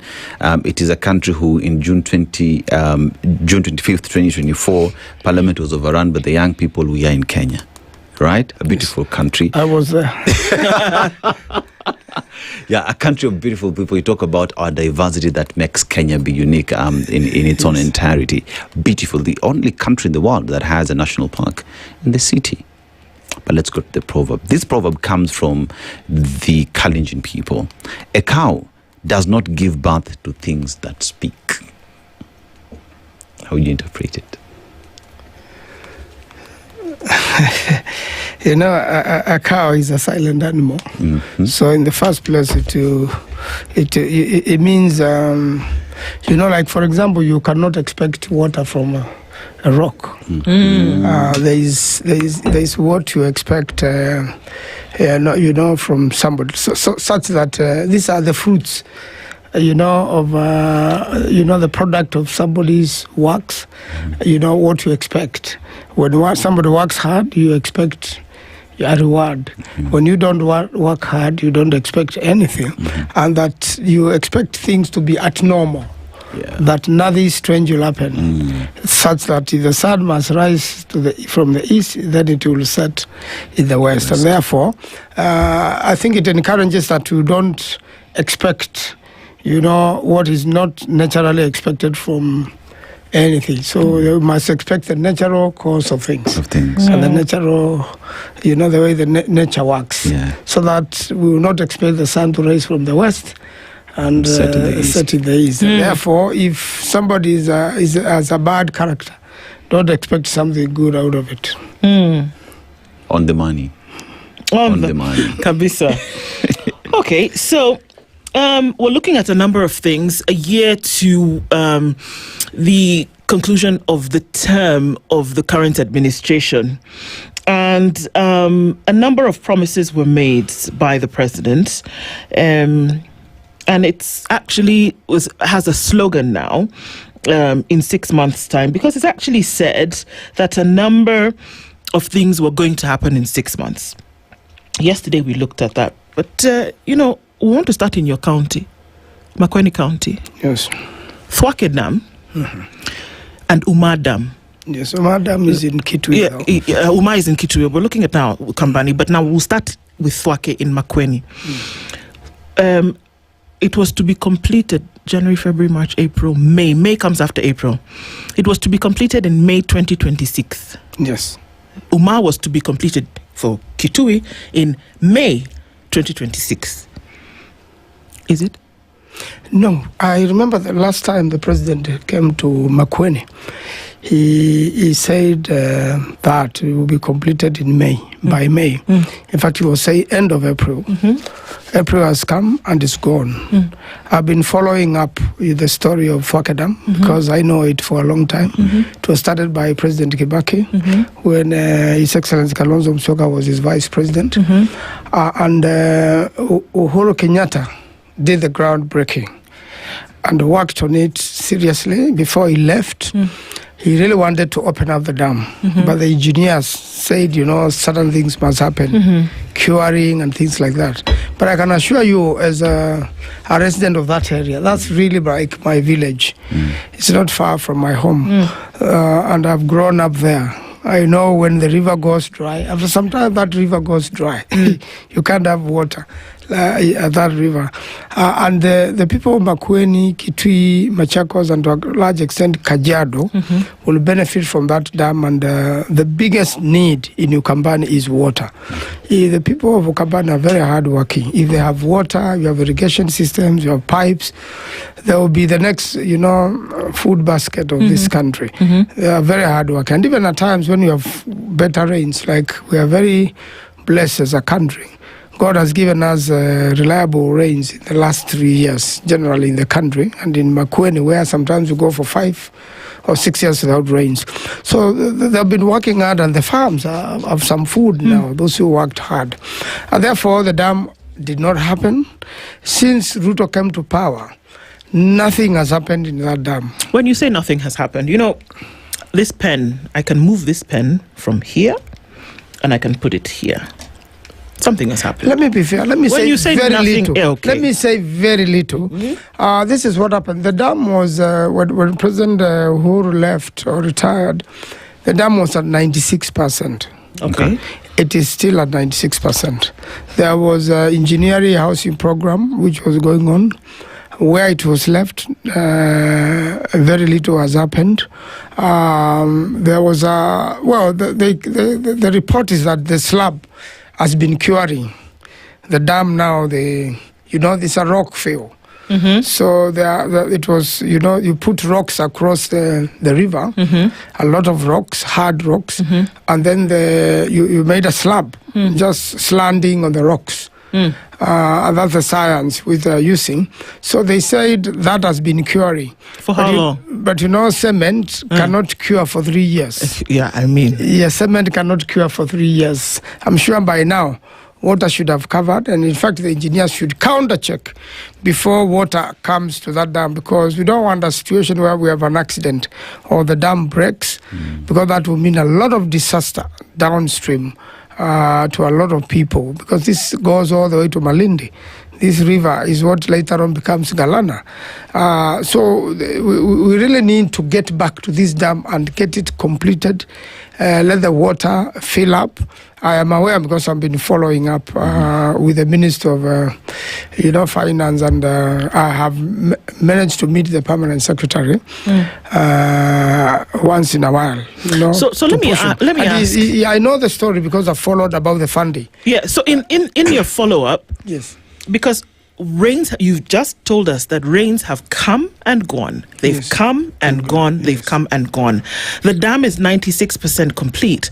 However, the process through which it becomes a collector vehicle for water has not been completed. So the rains and the water that has been coming has been going. It has not collected any water. No. So all of that has gone to a waste. Yes. It's interesting because we have a conversation with the PS Water later on this morning. So there are options. The money that has been spent has taken this dam to 96%. Yes. How much money are we looking at? Because you sit in a position of oversight. How much are we looking at that is needed to complete the thing? They requested for 9 billion. 9 billion to complete it? Yes. And how much did you spend on it in the first place? The reason is the contractor has been on site for years. So there's been a lot of adjustments, and every day the contractor is on site is an expense. Every day the contractor is there, we are paying. They're on retainer. I mean, why will you waste the contractor's years? How much did you spend for it to get to 96%? So far, 39 billion has been spent. And therefore, there were adjustments out of delays and contracts which went wrong, variations. And now they're looking for 9 billion, which I'm told African Development Bank board has now approved. The problem has been African Development Bank gave its share from the original agreement. And now, because of the variation and adjustments, the government of Kenya never gave its share. Although in this year's budget they have put 2.5 billion, every year they put money in the budget, the money is never used. You know, you never get to see the physical money. And therefore, that's where we are with that dam. It's most unfortunate. I'm hoping now African Development Bank will release this money. Even when what they are put in the budget, most probably when African Development Bank money will come, it will be used under Article 223 of the Constitution, or there will be a supplementary budget. You know, right now, the budget which has been read, it will be implemented from August, September, October. The whole of July, August, nothing will be happening in the country. Everything will just go slump as they raise the money. So this money is going to be borrowed and it will eventually be paid back. And that's where we are with Waka Dam. It's a very sad state of affairs. The president had made promises. He has not kept them. I think we are expecting too much from him. He's still giving too many promises. Now 2 billion for coffee, 2 billion for compensating people they willfully killed. I mean, it's an amazing thing. You can't believe whether you are in the same country, whether you are dreaming or it's reality. Every time I look at that dam, it's looking like a monument. It's like a white elephant. And as I said, engineers must really do something to make sure we remain with the original strength. One then asks the question, with this promise, then the pledge that has not been kept, if the dam was today operating, how much of a difference would that be to the people of Makueni and Ukambani region? And what contribution then in terms of return on investment would the government of Kenya realize if that dam had been seen to its completion? Now, what have we lost as a people? Well, we've lost a lot of farming. This dam was to take water to Konza City. It was also to do sewerage system in Watertown, Makindu Town, Emali Town. There's so many towns which will change, and grow. And more important, Konza City. You can never grow Konza City without that water getting to Konza City. And when this water gets to Konza City, this is how to find its way to Kajiado and the farmers there. Their animals. Every time there's a dry season, they are forced to move their cattle to Makueni and to many other parts of the country. So in terms of, that's where to be in. Phase 2 was the actual irrigation. In fact, downstream, there will be a lot of irrigation by gravity. You will be able to irrigate all the way up to Kibwezi by gravity. But it needs a lot of commitments. It needs a committed government. It needs execution. Because we can just put the water there, start getting crocodiles and the hippos to disturb the neighborhood, and then no one is piping the water for phase 2, which is irrigation. And I think you need a lot of goodwill from the people who fund us, and also you need to get the money paid. Remember, now we are going to borrow like $1 trillion to meet the budget. And let me say that I like your headline today. His Excellency Kalonzo Musyoka this weekend was talking about a monument to be made by agencies. I think you've given us the picture. this is what it should look like eventually when it is done. And I really want him to have this newspaper today so that we can keep it to make sure when this monument is made, you got exactly the same picture. The thing that we're looking at is that Thwake Dam is representative of quite a number of things that have been promised that don't come into play. When we look at constitutionalism, that you're a senator, but you're a lawyer as well. So you, to understand this and how oversight then must be done. When the president or anybody with executive, leeway says things like this, what is supposed to happen next? When he is in Mandera and says we're going to build a road from all these places until the last place, what's supposed to happen next? Or was there a process that was supposed to happen before where they say, you know what, actually now we've been able to free the funds, Mr. President, and we can actually complete this road, and then you may now go and tell the people? Because if you've made a promise and there's no budgetary allocation, there has been no public participation, there has been no policy agreement, how do you backtrack on some of these things? And I reckon that that's some of the difficulty that you have as Senate to now start to pick up these things and pick them apart. What's supposed to happen? Let me say that before any promise is made to anybody, it must be in the budget. In budget making, there is something called Committee of Supply, whereby you've got every single item which will be done within a year and its amount of money. In the event something is not in the budget, then it is put in the supplementary budget. Means the House will sit and reallocate at some point, make adjustments into the original budget. Unfortunately, throughout Eastania, President William Ruto has made promises a lot of times not in the budget, a lot of time not kept. The first one is the Thwake Dam, because I personally followed it up, challenged him when he came to water, and he publicly announced by May, we'll have started this dam. Finished, not started. Finished. Finished. We'll come and open it. We'll launch it. To be done. It has not been done. So after a month, second month, I went to Treasury, because that's where you can know the truth. And followed up even in the US, and the places where this African, and followed what was happening at African Development Bank. That some people felt that they gave conditions which Kenya was not fulfilling. And for a very simple reason, Kenya had not performed its part of the original agreement with African Development Bank. So we never did, and unfortunately the promises continue. What was the agreement saying? There was a funding, percentages. So African Development Bank did their total percentage of funding. And now to complete the dam, Kenya now wanted to borrow its share of percentage from African Development Bank, so that African Development Bank 100% funds Thwake Dam. That is my understanding of what happened, and they've been back and forth. They are still negotiating. There are all manner of promises that have soon.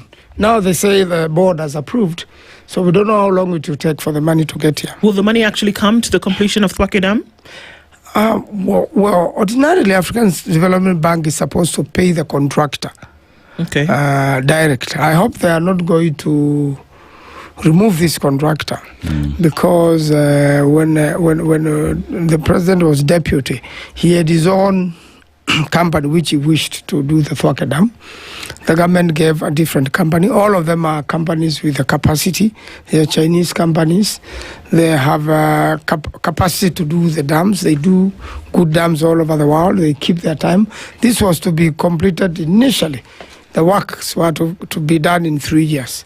So we really thought to be done before President Uhuru left.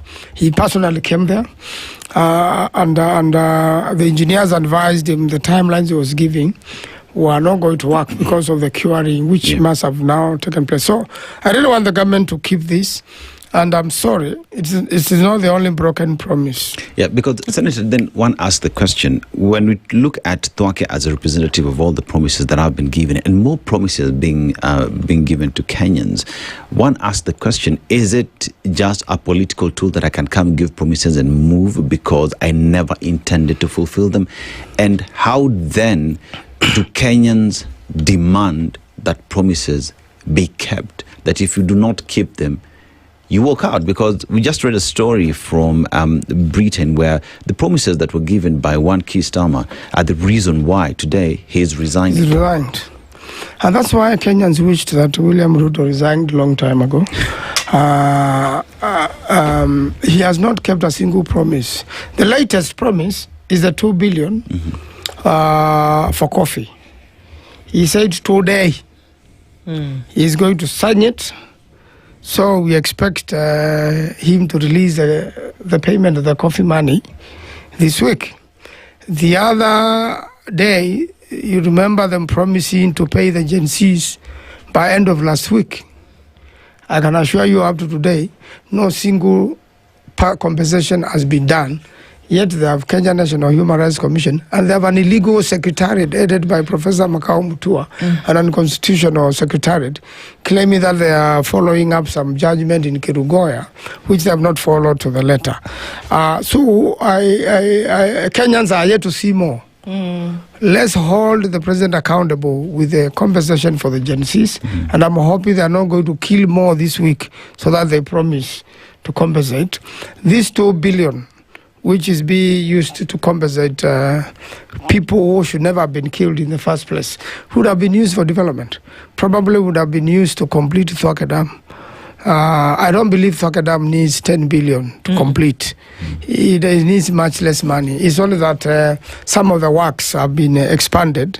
And there is an allegation that there is a lot of stealing in terms of expanding the contract. There are some matters pending in court whereby whatever the valuation, the quantities have been changed unnecessarily. In fact, one matter which I went to court, I was challenging the court to visit Twake Dam to see what is being costed as 2 billion. It was something which you will not spend $500 million, 500 million to do. Yeah. And I challenged the court, but the court declined to come on site, because you will see there were reasons given. The rock became harder. Before Twake Dam was started, there was drilling and scientific reports that the sort of rock in Makueni is known. So there is no rock which became harder. It's just a way of stealing from the project. And unfortunately, that is what has happened. And I hope the government will be serious and complete this project. If you cannot complete Twake Dam and Uma, which it has also promised, I don't think President Ruto will ever complete any project, including these roads. Even there was the Americans were already long time ago to fund and work on the dual carriage from Mombasa to Nairobi. Instead, the Chinese are now working on dual carriage towards Naivasha and towards the western part of Kenya. I have no problem with that. I believe the two should have been done because Kenyans have suffered enough. And I have been to that road where they are working on. And when you go there a month later, you can see it's the same small effort being made. At least something is seen to be happening. And I hope it's going to be done for real. All that I think, in my opinion, President Ruto wants is to make very many promises, make Kenyans have expectation, get re-elected, and never complete, any of these things. I will not be surprised. Twake Dam may take quite a while before it is completed. The folks who operate in societal circles, especially around money and the economy, tell us about budgeted corruption, planned corruption, that you can come up with a project in order to have some of that money diverted. Again, I'm going to come back to U.S. Senate. That you see the flows of this money. The Auditor General sends her reports, in as much as making them public, also to oversight bodies. You see this money, or in this case, lack of it. How then, from an accountability point of view, do we keep folks accountable? Beyond the vote, which everybody tells Kenyans that you must go and vote and then vote for integrity, this thing where the Auditor General comes and says, look at this money, actually, or in this case, look where this money is supposed to be and it is not. How do you deal with that once and for all? Because the question is, who's going to have actual bite and not just bark when it comes to monies that have been gone? Because how do we know that 39 billion shillings, all of it, went to Thwake and still did not complete? Do we need to look at how much the Grand Renaissance Dam, for example, in Addis Ababa, or rather in Ethiopia, has cost? Do we need to make comparisons between a Grand Renaissance Dam that is feeding nations, not counties, how much it cost? It took them 14 years to do it, but we're talking about one that goes the length and breadth of the Nile. So when this money goes and the Auditor General says, hey guys, it's now up to you, Parliament, to figure out what's going on, who takes up that responsibility for accountability? I want to say that it is true there are many projects which have been used to loot. There are a few cases which have gone on. I'll give you an example. There's a road which links, Konza City and Machakos Town. Yes. That road was done just a few years ago.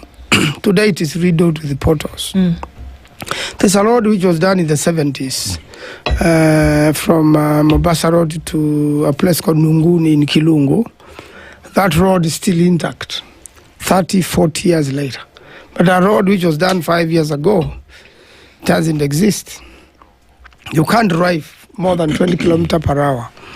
And, sorry, excuse me, I think when the editor makes reports on these roads and the evaluation and what was used, and if you use the same kilometer and you go to Burkina Faso, and this information we presented on the floor of the House, you'll find there's a big difference on how much a kilometer of tarmac costs in Kenya and how much it costs in a comparative African country where corruption is not being advanced. And where they're checking on it seriously. Even look at the growth of Rwanda, Uganda. The economy seems to be growing faster than our economy. And therefore, when these reports are made by the Auditor General, then ESCC, Parliament, makes a report. Yep. That ESCC to investigate or DCI to investigate. So what do those two organizations do? The investigators make a report. In fact, somebody is charged. But when it goes to, like what you saw yesterday, some cases be withdrawn, then there's no evidence. There's no expert evidence to sustain a conviction. Even if a judge was to try that person, they'll end up releasing them because the investigative bodies, they work when they want. I'm telling you, if ESCC wants to prosecute you and jail you, it will do so for such a road. Whoever did that road and whoever engineers were involved should be in jail. Have it stolen from Kenyans. But that will not happen till the day they want to. If the DCI wants to prosecute somebody for murder and get a conviction, they can do so. But there are so many murder. You'll see good examples. You can see what is happening in the Rex Masai case. If some crucial evidence is missing in the inquest, what do you expect the magistrate to do? In the young man who disappeared in Naivasha, Odhiambo, if serious crucial evidence and the links are missing in the investigation of the Odhiambo case, how will he ever be found? And some people know where they buried him or they threw him. His body has never been found. He has never been seen alive. Some people are being tried. Don't be surprised if they all get acquitted, because some crucial evidence is not there. I think it is so intentional in the Rex Masai case, which we are going to wait for a direction because it's an inquest. Every Kenyan can see this is heading nowhere. And yet, you want to pay. We are with them, with the parents of Rex Masai at the memorial service. You want to tell them you want to give them 2 million shillings 2 million shillings are not returned, Rex Masai. 2 million shillings cannot compensate. In fact, under quantum of damages cases, a person the likes of and the age of Rex Masai will not be compensated less than 6 million Kenyan shillings. So you can see the government is doing a quarter of what would ordinarily happen. So there is a big problem in terms of how we are prosecuting our cases, how that sector and the wing of the investigative side is holding Kenya at ransom in so many things, and you can never find justice. Yeah, Senator, you speak of lack of goodwill pretty much in delivering all this, because you would look at, we will compensate, we will not give justice, right? We will promise Twake Dam will be completed, we will not do it. We will come and promise another road and we will not do it. There is no intention in seeing the completion of all these projects and also just dispensing of justice to say that these are the promises we gave, this is what we've done, this is the progress report, because at the end of the day, promises remain just being that. How do we fix that then? Both as Wananchi and even as leadership members of Parliament and Senate. You know, the best way to fix that means a weak government. The best way to fix that is through the election. But what do you get? You get people openly and publicly threatening to steal the election.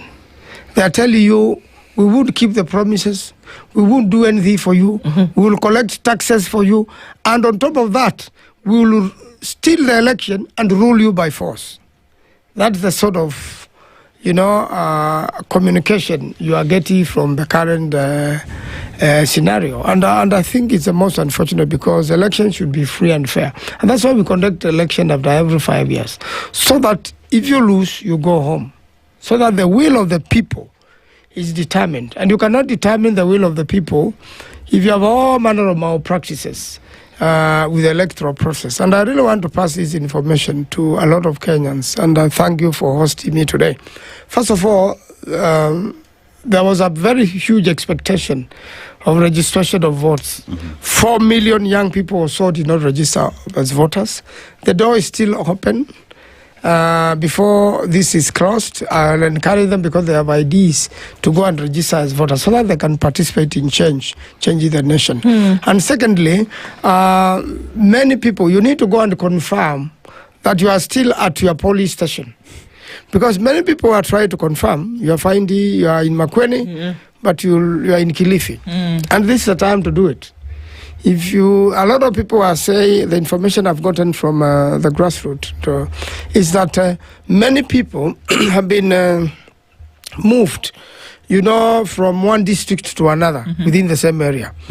Which means during, the day of voting, unless you have a car to travel 100 kilometers or so to go and vote, you may not be able to move, because the public vehicles may not even be working that day. And when you arrive at the station you are supposed to be, you may find yourself not on the register. So I really want to challenge IBC to counter-check this register, and even to give people time and to make sure this idea of people confirming. You heard them say, if you registered before 2012, or if you never gave your features, you please go and register again. And this is sending very dangerous signals. But the cure to this, Kenyans must decide now in one voice and one accord, and decide a direction and take action when there is an opportunity. Please counter-check where you'll be voting, because you may not be there. And also register as a voter. It is still going on in the IBC, is still open. There's no need to refuse to register and then come and make noise after 2027. We should live with what we wanted to live with. Just like the proverb, if you don't register, don't expect to vote. You must register so that you may vote. So that you may vote. Yes. I want to ask, is there anything wrong with making a promise to the people of Kenya and then maybe having gotten caught up in other things, didn't fulfill those promises? What is wrong with that? The promises are not being fulfilled for a very simple thing. All the monies of the budget of Kenya is being used to campaign. That's why the president is all over the world, is all over the place, is all over around the country. You don't need to go to Central Kenya to send the money for coffee. Don't go and make a promise. Pay up, and the people of Central Kenya will be very happy. Every coffee growing person will be very happy that the debts have been paid, because these are debts. And actually, we are paying stolen money. If there was accountability, you will not be going through. And the biggest problem in the country is accountability. That's why, and the investigative system. I want to say that when you present courts with facts, the courts will rule in your favor. If you give sufficient evidence, the courts will convict. I've seen a story today where somebody defiled a child, was sentenced in absence for 30 years, and no one has ever bothered to arrest that person and bring them to justice. I am very sure the police in Kenya are equipped enough to get that fellow from whatever part of the world he is. He's hiding. And I've seen many cases like this, especially murder cases, where the suspects disappear, you arrest the wrong people, you prosecute the wrong people, and the real killers are still around. And you try to push it with the investigative system, and you are frustrated. It's similarly, with what is happening in many things. In this case of the killings and the Gen Zs and the 2 billion, it is not about the money. We want the killers facing justice. They are known. There are videos. If a few people had been arrested and charged, then you may want to accept the money. Because the killer of Rex Masai is in jail for life. Then you can accept the money. But if the killer will never be arrested, and they are the same people planning to kill on Thursday. Not even that now. The government has gone on to hire goons to replace the police. I mean, a church was raided by people who are known by face. The attack of the senator in Kisumu. Then the minister in charge of Interior says, I have information these people have escaped to a neighboring country. We have enough networks to get that person where they've gone in the neighboring country. They are living with. They are communicating with. They are still communicating at home. So you can reach them. It is easier to return Mother Karua from Tanzania and from Uganda than to go and bring a killer from Uganda. I mean, it's a frustrating situation, and that's why we are telling Kenyans, don't just sit there. Do something, because it touches on all of us. When there are mandamanos, business suffer everywhere. You don't go to work. And I really want to say, if we had we can have peaceful demonstrations in Kenya. But it is the police who provoke Kenyans now to arm themselves with stones, to block roads, and to do all manner of things, because we've been treated badly. I can assure you, when the Gen Zs came to streets, they had doctors, they had lawyers, they meant well. And they would have done their demonstration and gone home. But did Parliament listen? No. Did the President William Ruto listen? No. Till Parliament was overrun. Then he said, sorry, some people have misadvised me. We are going to delete the whole of this finance bill. Why did you not delete it an hour before Parliament was raided? The President should have gone and issued a public, speech. And I can assure you the demonstrations would have ended. Which he can do. Which you can do. Which he can do. I mean, and he knew that from morning. He knew that 2 days before. Why was he doing it when they told him, now, sign the bill and we'll be with you at State House?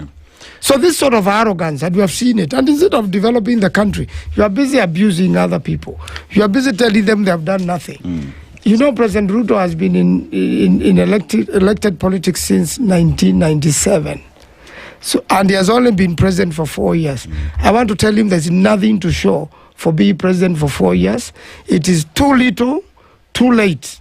Senator, if I make a promise and do not fulfill it, I make pledges and counter promises and don't fulfill it, I tell Kenyans, I will make sure extrajudicial killings become a thing of the past when I'm elected into office, and that does not happen. Am I a liar? And that when it comes to seeking an elective position or coming back to Kenyans, I have no business coming back to the very same people I lied to. I really want, it is true you will be a liar if you did that. And it is true there are too many lies being floated around. There's too much PR. And it is true that Kenyans is a time they woke up from this and decided as a nation, it is time to rescue ourselves from this sort of politics and this sort of lies and misuse of, these people are lied to us. Every day they are misusing our taxes. Every day they are misappropriating our money. I have said the budget to the president's office should be slashed by 3/4. President Kibaki never kept on moving around. In fact, I don't remember him going to Thika Road other than for the opening of a completed road. He never went to launch it. People saw works and many other things he did during his time. Similarly with President Uhuru Kenyatta, when he was doing the new railway line, the railway gauge, and when he was doing the bypasses in town. It is not every day he was there. He let people go to work, inspected once, in a very lean manner, not carrying the whole government machinery, to moving it is very expensive. He will just move with 2 helicopters belonging to the army and end up back in State House in the evening, and he has launched and he has assessed and he knows the progress. So we have a problem currently, and that's why we are telling Kenyans not to take this threat of stealing elections lightly. Confirm you are still registered where you registered. Confirm that, make sure you go and register and show up to vote and protect the vote, because you can vote. And then, when we are voting, there is clerk number 1 to clerk number 6. There is a presiding officer and deputy presiding officer. Yeah. Those 8 people, I am sure, with these young people participating in the election, still some places they collude and are able to vote for the dead, and the people are not there. And for the ones who are selling their IDs, please don't sell your ID. Because there are people moving around in the country buying IDs. Yep. It means then you will not be able to vote because you don't have your ID. And it means wherever that ID has gone, it's likely to vote. Absolutely. Or somebody will vote for you because you didn't vote. So please, we really need to monitor these things and make sure that we bring back our nation. We recover our nation. Our nation is being lost into lies, into empty promises, into abuses, insults, to other leaders. When you tell a leader has no brain, and let me pick an example. Matiang'i was my lecturer at the University of Nairobi. He had a PhD. He was lecturing and teaching students. And let me tell you, he's not your normal lecturer. Matiang'i will teach you, and you never forget the lesson he taught you. Are you telling me that person has no brain? Stephen Kalonzo Musyoka is a master's degree holder of laws. Are you telling me that person, all the years he has worked as foreign affairs minister and been trusted all over the world, brought peace in Sudan and Somalia? When you have no peace in your neighborhood, you are in trouble. Indeed. Are you telling me that person has no brain? When Moi appointed him and Kibaki appointed him as Minister for Foreign Affairs, you're telling me that person, even Rigathi Gachagua is a political scientist. Those are the questions. Are you telling me that person has no brain? And we end that this morning with a question from Dan Manzo, Senator, Makueni County. Those are the questions that he's asking this morning. But the gospel, according to you, definitely is that protect your vote as you go to the ballot, because that's what's going to change all of this discussion that we've talked about today. Yes. Thank you very much for joining us this morning. He's Senator representing Makueni, the people of Makueni County, Dan Manzo. Good morning. Good morning.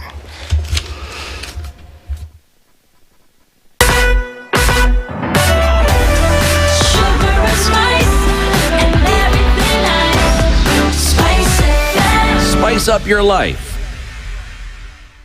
The latest news from around the world. 94.4 Spice FM.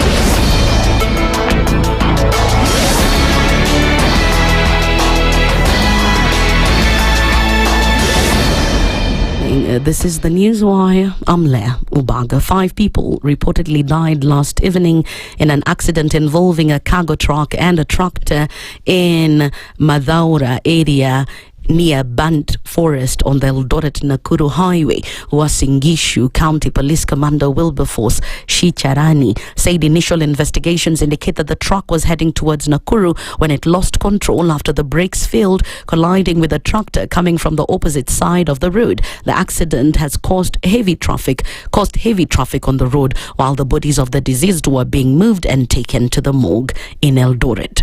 Rarieda MP Otiende Amolo has defended the decision of the ODM National Executive Committee to remove Nairobi Senator Edwin Sifuna from his position as the party's Secretary General. Amolo said that all legal and party procedures were followed before the decision was reached, noting that Sifuna was given ample opportunity to defend himself against the allegations.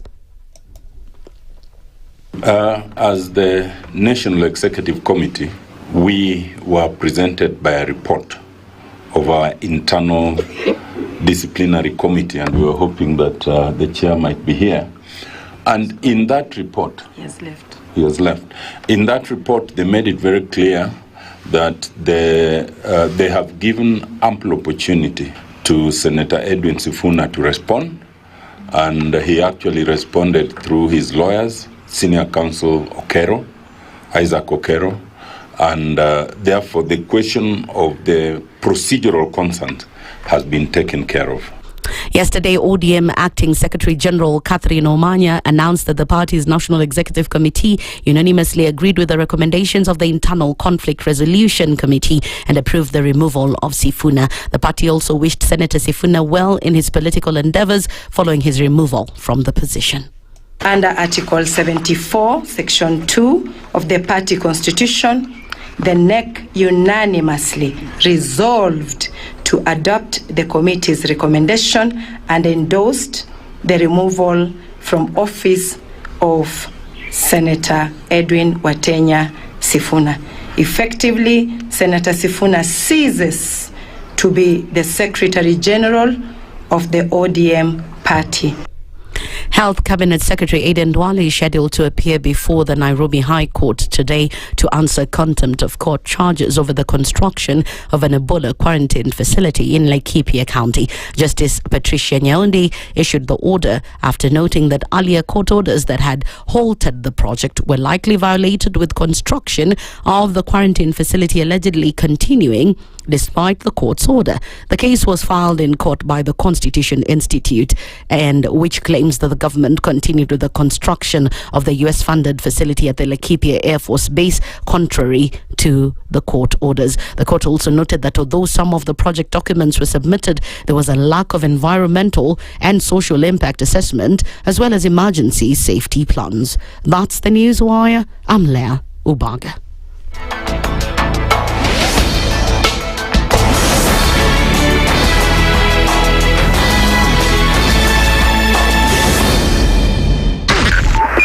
.5 Spice FM, Kisumu. If we just gloss over issues and hope that time heals, then we might find that in generations to come, we might be back at the same situation. And the whole thing is born of stolen elections. Spice. When it comes to the decisions you make, you must be independent. There's no way you can allow one institution to dictate to you how you're going to conduct your operations, how you're going to decide cases. It's a no. When you weaken the institution to the point where they cannot take action, then you realize that politicians have to come up and now start dealing with the issues. That conversation has to die. Our politicians do not like the hard stuff. We must insist on the path of doing things right, whether popular or unpopular. Money changes hands. That is a fact. If you have political goodwill at the highest top, like in Rwanda, then corruption will be an issue of the past. If you don't have political goodwill at the top, we will pass laws, we will amend laws, we will continue passing laws and re-amending laws, and nothing will happen. This is the Situation Room, the only way to start your day. One of the things that are in our country is negative ethnicity. You find you as a state officer, instead of thinking as a Kenyan, you think like a tribal person. Let me tell you something. The biggest problem we have had in this country is a leadership deficit. There is nothing that you are going to do in the process of change if you are not a risk taker. So So you really have to pursue your vision to a logical conclusion and even be ready to step on people's toes. When it comes to the economy, you can run away with it. They say statistics are like bikinis. They reveal a lot, but they conceal the vitals. And so government people would throw statistics at you and tell you they're revealing a lot of information to you, but it's really concealing the real vitals. We need to get out of that, because when we want to grow our democracy, one basic thing that really requires to be understood by the political class, by all of us, is institutions are critical. This is the Situation Room, the only way to start your day. The following takes place from 6 a.m. to 10 a.m. every weekday on SpiceFM. SRC's mandate is constitutional. It's not an advice. It's actually something you must do. Must do. Like now, you abandon, of course, the narrative of wheelbarrow, Mutomjengo, Mamamboga, and all those, that rosy narrative. Your expenditure is 3.3 trillion, and you're collecting only 2.5. Out of that 2.5, you're spending 1.8 trillion to service loans and so forth. That the CDF kit is in itself a symptom of corruption. This is the Situation Room, the only way to start your day. Mature, intelligent talk every morning. Spice up yourself.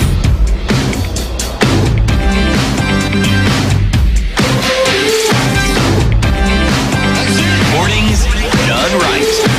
94.4 Spice FM, Nairobi. All right, 10 minutes after 8 o'clock, and we're getting into the third conversation. This Tuesday's one for the books. And we're talking about a number of things around a time where things are, looking interesting. But we'll keep talking, and we'll do that. And you're going to power us up, aren't you, Mr. Aseto? Yes, and I want to power you using something that drives on two things, heritage and innovation. When you talk about heritage, is the fact that the company I'm talking about has been in the market since 1963. We're talking about chloride Exa that has been there for a very long time. The pride by the fact that since Kenya became Kenya, they have been moving businesses from point A to point B. They've been moving presidents, they've been moving the military, they've been moving security agencies and Kenyans on a daily basis. And with that, then we're talking about the modern day cars. Computers on wheels. Navigation lazima iwak. You want to live here, you want to go see Twake Dam, you need to just key in on that navigation for it to take you.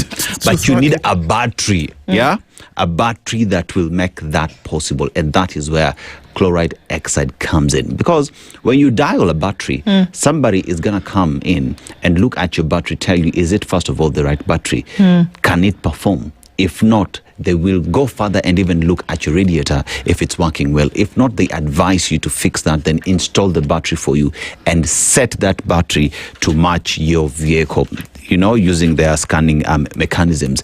And the battery we're talking about also comes with 18 months warranty. So you buy, it is installed, and you're good to go for the next 18 months. The number that you need to call is 0719 080 000, 0719 080 000.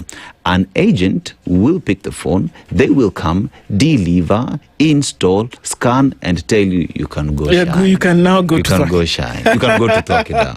Fantastic. Yes. Chloride Exile standing on business and then able to get that done for you. All right. So then we get into our next conversation for this morning, powered up a little bit, and then be able to go into... Okay, so when you make these promises, did you intend to make them? Was there goodwill in the first place? Because we're going to go through it. We're going to talk about it. It's uncomfortable. You don't want to talk about it? Well, we will. Former nominated Senator Gloria Orwoba is here with us this morning. Gloria, good morning. Good morning. How are you? Very well. Good to see you. Yeah. The outfit is stunning. I'm feeling Ethiopian vibes. Okay. Fantastic. We like. Yeah. So even as we get into our conversation today, some of the things that we must speak about is that the assumption is that you need to fulfill a promise that you made to the people, if that was your intent. But we're going to go into that after Dennis tells you the country that we are in this week, and we'd love to hear your interpretation of that proverb. The country we're in today constructed an express highway not long ago. It is a country where we are told in 6 months' time we will deliver.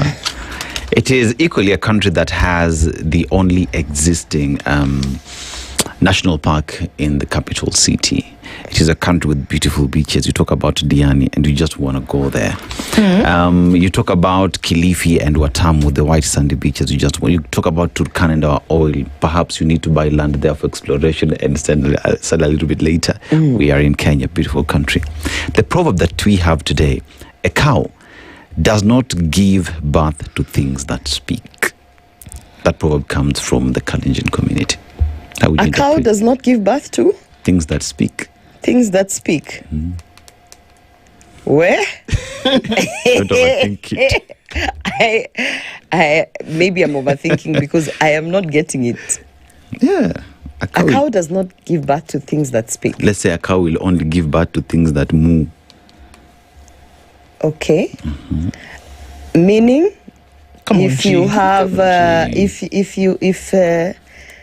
it mtoto wa nyoka ni nyoka? That's true. Mtoto wa ngombe ni ngombe. In essence, a thief is a thief. You give birth to a thief. Wow. Well, if you set a liar is a liar. Okay. The child will have a long nose, Pinocchio. It is your interpretation, and it is never wrong. You're giving this woman a long rope, and she's just going with it. A murderer is a murderer. Wow. Okay. Basically, the stage that a parent sets for and their it's a what proverb? It's Kenya. A proverb. Yeah, Kenyan. from where? From the Kalenjin. From the Kalenjin community. Yeah. Very interesting. Yeah. Yes. Okay. So interesting that this week we're looking at a number of things that were said that would be done, and we want to come from the premise in just taking a different. We've had this conversation, but we're taking it in a different angle and asking, was there ever intent to fulfill these promises in the first place, or was it, fly by the seat of your pants declaration at the moment when you said, okay, well, I'm feeling like I can tell these guys that I can do something, and maybe it'll push me on. What was it really? Kenyans would like to know, to an extent, did you really mean that you were going to do this, or was it just in the moment and it was euphoric? Now that I reflect on it, having been there when the promises were drafted, having been part of the team that drafted the manifesto, and actually a huge contributor of the Women Charter Manifesto, now that I reflect on things that have happened, how they have happened, who has made them happen, I think it was a long con. I think it was I think the stage, I think we participated in setting the stage for a con man. And maybe the excitement was, in a sense, being part of a team that's going to be a change maker. And I believe most of the people who actually sat in those rooms to draft the manifesto, to pledge on those promises from the education sector, health, women, all that, were driven by the idea of renewed hope. And in essence, we were like very excited children who have been told that we are going to the park and we can see the park. Yeah. And so in that excitement, you just participate in the whole thing. And then you reach the gates of the park. Literally, we step into the park and the teacher rings the bell and says, it's time to go. Yeah. So. Oh, you haven't entered you've not come out of the bus. Yeah. Okay. I think that is, I think in a way, the party leader of UDA and the leader of that campaign and the presidential candidate is a smart conman. Gloria, one thing that we have to credit, that let me give you your flowers, because at the formation of the Women's Charter under UDA, it is an agenda that you did not just leave it as a document. You went with it to the Senate, you pushed things around, and that even got you to problems at the time. Yes. And we look at how you stood on business and what that led to you even being kicked out of the party. And this is where then delivery question comes in, because if you met the promise and there is someone who's seen to be pushing the implementation and the delivery of the same, and you kick them out, then did you have the intention from the word go to implement the promises you gave? And that's why I said at the beginning, looking back and reflecting, and in the actions and inactions of the leadership of this ship that we were in, there was never any intent. There was never any intent. And I mean, you learn. I have learned a lot from that whole experience, being in a campaign team, running the campaign, being part of formulating promises, and then seeing things unfold. I've learned. And in fact, one of the lessons learned is that I have now understood when to see the red flag and distance myself from either an individual or, because you start seeing the pattern. And what's that pattern? The pattern is someone who excites you with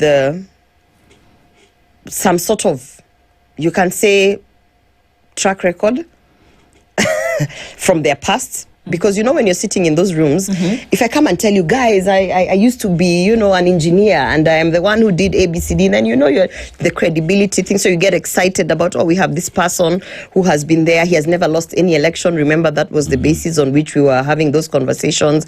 William Ruto has never lost any election. Everything he has vied for, he has won.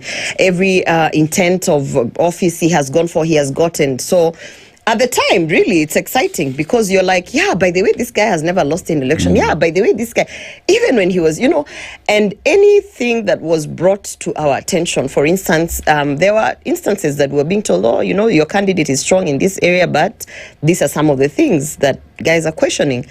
And it will be covered very quickly with, he's an underdog and they're just, targeting him for ABCD. So there's that understanding now that it comes with some sort of excitement of being in a winning team, so to speak.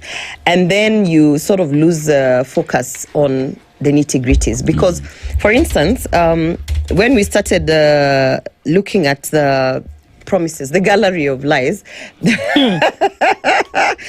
then I told myself, let me have a refresher course and go back to the manifesto that we created. And I realized that the 4 priorities, and it was listed, the core priorities had nothing to do with women.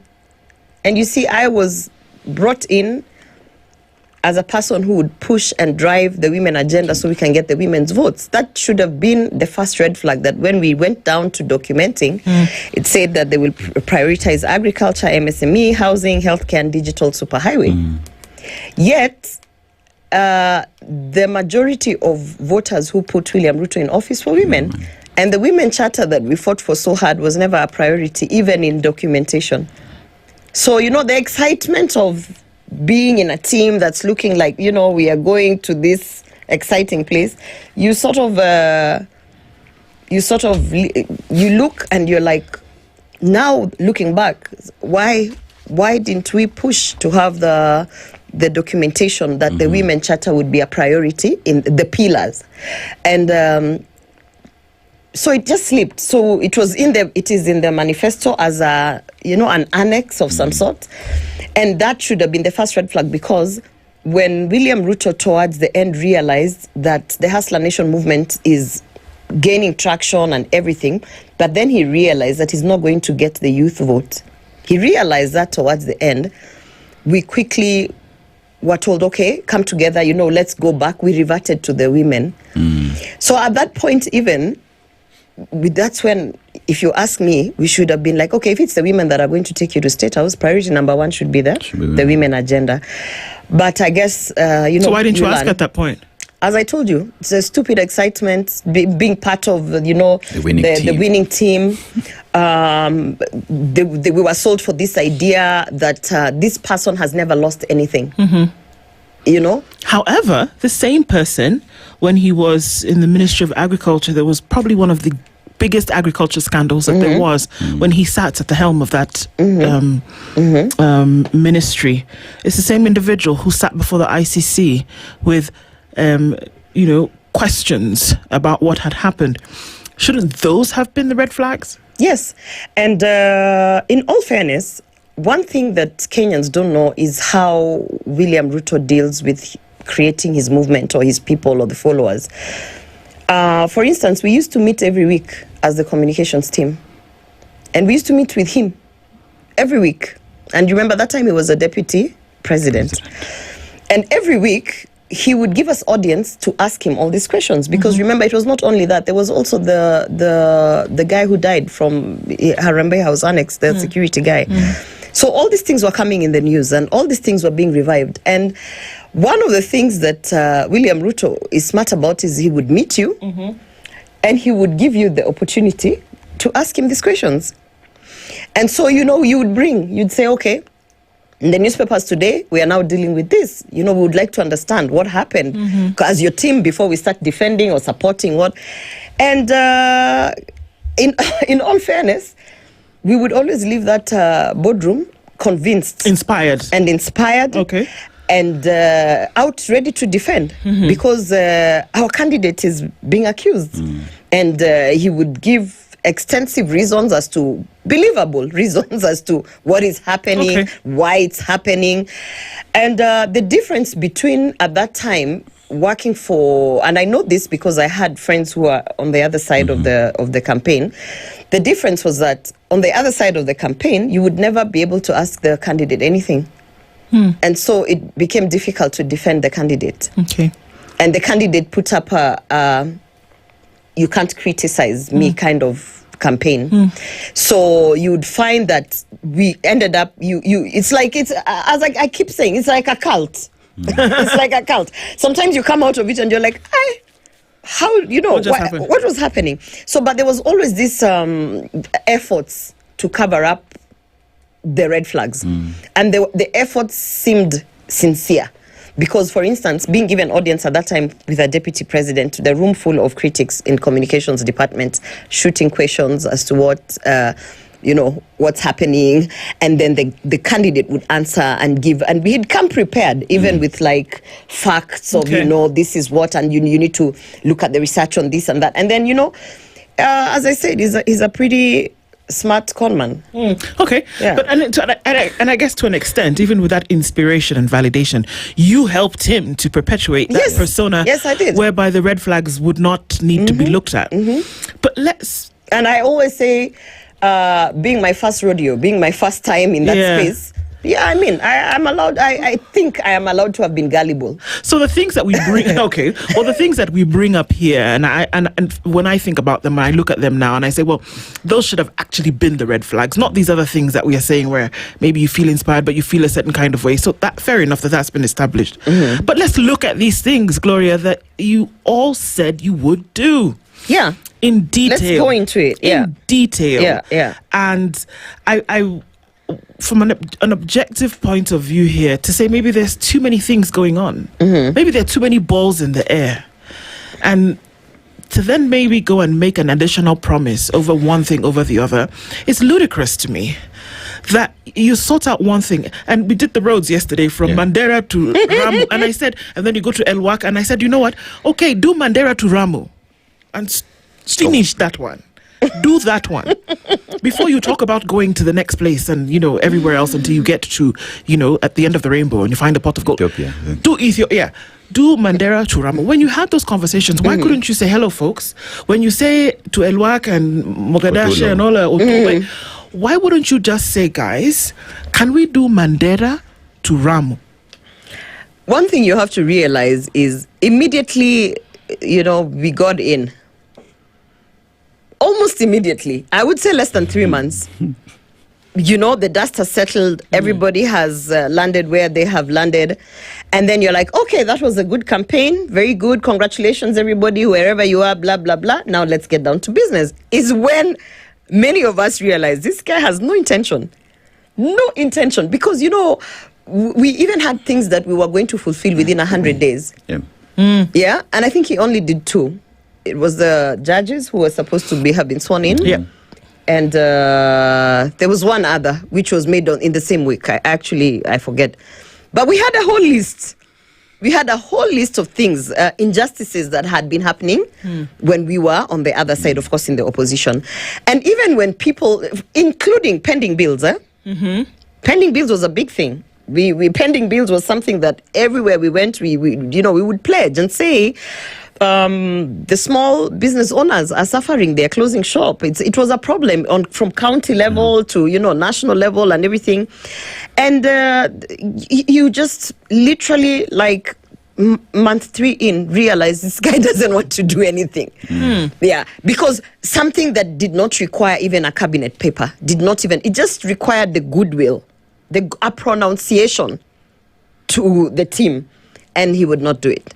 It would not. I mean, the 2/3 gender rule, to apply it in cabinet, who can he blame for not actually having a third of cabinet?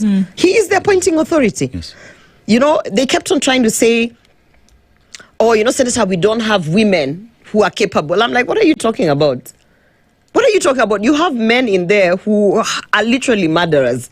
And you're telling me we don't have women who are capable. You have appointed serious criminals, and now you're saying out of the more than 50% vote that you got out of women, you're saying there are not enough women to get. So even that, when you started reflecting already, I'm telling you, month 3, then you realize there was no intent. But I want to read for you in the manifesto so that we can laugh. This is going to be like a good joke. So the manifesto. It's a very good thing. I loved this thing because when we even did the photos and put it together, we're like, it was so inspiration. The plan. The plan, yeah. Yep. The plan. Yes. Yeah, we have a plan. We were going out saying, we have a plan. And of course, it starts with a letter from the presidential candidate. Why I am running for president. It's a very long, lengthy, sound smart kind of letter. And then I want to just draw your attention to the last paragraph, where he concludes by saying, on 9th August, you will be called to choose between 2 roads. One that leads to constitutional democracy, institutionalized politics, and opening the doors of opportunity to many. The other takes us back to imperial presidency, deeper into personalization of power, and to the inevitable, predictable end of economic apartheid that we see so often around the world. The power is in your hands. Guess... Now you guys were being told this. That's why I said we need to laugh about this, because he literally was like, to the people of Kenya who need to give me this vote. And I actually was like, yes, guys, listen to that. You have 2 roads. One that leads to constitutional democracy, institutionalized politics, and opening of doors of opportunities to many. And the other one takes us back to imperial presidency, deeper into personalization of power and the inevitable, predictable end of economic apartheid that we see so often around the world. So, when you look at that, the paradox of it is that he ended up being the evil one, the one we should have never voted for. Because everything, that last paragraph is supposed to be the thing that he stands, the summary of what you would say, the basis, the fundamental drive of the campaign. And he did the opposite. He literally, intentionally went out and watered down every single institution in government and took it over. If he had upheld the Women's Charter, for example, and said that the things that we've brought you in, Gloria, to then come and champion, if he had upheld that and said we're going to put resources behind it, we're going to put manpower behind it and ensure we're going to have 2/3 gender rule applicable across board, would you have stayed? I probably would have stayed. You would have stayed? You know why?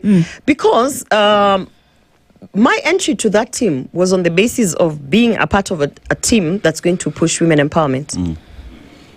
And I was it's called single tunnel vision, focused on one thing: women empowerment, the women charter, the women, such that I probably, if those things that we promised the women of Kenya would have been fulfilled, I probably would have stayed. Because I would have been sitting here telling you, here's the Women Charter. These are the 15 things that we promised, and this is how we have fulfilled them and surpassed. You know, we have, in fact, exceeded expectations. Yeah. So there is the Women Charter, never delivered. There is another promise that was given to Kenyans, and I remember at the time when former President Uhuru Kenyatta was being called out, especially on fuel prices. Oh yes. And I remember that conversation very well, because sisi si wajinga bwana, tunajua ni nini imefanyika na hiyo mafuta. There are over 20 taxes and levies in the mafuta, right? But the moment the president had an opportunity to have his own finance bill, the first thing he did was to increase the taxes from 8 to 6. And as we have heard from other people in government who have come out, not only did he increase, that industry that we kept on saying was monopolized by whoever we were blaming at that time, he just took it over. You know, the G2G thing? He was like, oh, you guys are monopolizing, now we are going to reduce G2G, but except it's government to Ruto. So, and he took it over. So at the end of the day, that's why I keep reflecting on some of the things. But for me personally, the Women Charter and the promises that he made, and they were very heavy promises, because they're promises that, when you think about it, that's where we got our votes from the women. When we went out and told the women that we are going to protect them, we are going to make sure that safety is paramount. We are going to ensure, and we are not talking about just physical safety, but safety in all forms, economic, you know, physical. And we had listed the things that we were going to do, including operationalizing the Victim Protection Board. And we did nothing, none of it. Okay, I want us to take a break, but you're leaving us on this thought that if the promise made is the reason why a vote was cast in your favor, then perhaps that vote should be taken away. Okay. There's a new way to look at it. Let's come back after this short break and continue with Gloria Orwoba, because now we're going to look at then those promises that you're looking about and saying, okay, well, I'm going to vote based on this promise. Then what are you going to vote for coming in next? It's 25 minutes to 9. We'll continue after this. This is the Situation Room, the only way to start your day. Traffic update brought to you by Chloride Oxide. It is a busy Tuesday morning, and we're looking at traffic. It's coming in heavy into the CBD from all quarters. Heavy on the Thika Superhighway, bumper to bumper, heading towards the Pangani Underpass. Also on Kiambu Road this morning, coming in through towards Muthaiga Square as you head then onto Muranga Road. It's very busy on James Gishiro, crossing over Wayaki Way through to the Red Hill Link Road. It is a terrible traffic situation on the Red Hill Link Road today, and it's moving very slowly as you try to approach Limuru Road. So you're going to need your patience and perhaps a snack and a nap, because it's going to be a while before you get out of this one. There's also traffic into the CBD coming in from Wangari Maathai Way, heading through towards museums and then touching on Ojija Road. That is very busy this morning. And as you get to the Globe Cinema roundabout, busier as you get into it. We're in traffic hour proper this morning. Let's talk. Try to keep things moving. Tell us what's going on in your neck of the woods, and we'll do just that. SpiceFM, KE on X, hashtag The Situation Room. Traffic update was brought to you by Chloride Oxide. Wherever the road takes you these days, stay powered by Chloride Oxide. Get total peace of mind on the highway with the premium Oxide battery range, backed by a rock-solid 18-month manufacturer's warranty. Chloride Oxide, inside from Chloride Oxide. Mature, intelligent talk every morning. Spice up yourself. Mornings done right. 94.4 Spice FM, Nairobi. We're coming in at 23 minutes to 9 o'clock, and we continue that question, Gloria, because I think there's an extent to which Kenyans have come of age, especially when it comes to how they play out the real politic and how there is a connection between the understanding and the vote. It has developed. And so people are able to match things. So if you tell us that, vote for me because this is what I want to do and I want a better Kenya. But then I am living the experience where I see the things that you said that you would do, you did not do. I will not vote that way again in the future, or one would hope. Do you think that that's where it's leading Kenyans right now? And that's where it should be. If our parliament was not captured by the same person who conned us into this situation, I would say that there should have been a proposed bill where, as a president, you can be impeached for not fulfilling a manifesto promise. And I've said this before, where there should be a framework, a structure that even before a presidential candidate goes to a certain stage of the campaign, they deliver that manifesto within that required structure from IEBC. It's handed over, it is approved, and then it becomes like a sort of blueprint of what you intend to do. And at that point, I actually think that should also, again, we should amend the constitution that grounds of impeachment should be, one of the grounds of impeachment should be that if you do not fulfill the promises that you went out on the campaign and that you handed over through IBC in a structured framework as a manifesto, if you didn't fulfill it, people can actually collect signatures and we just legislate around it. That, hey, listen, you promised us, for instance, within 12 months that the two-third gender rule would have been implemented, a solution would have come to. Now we are 4 years in.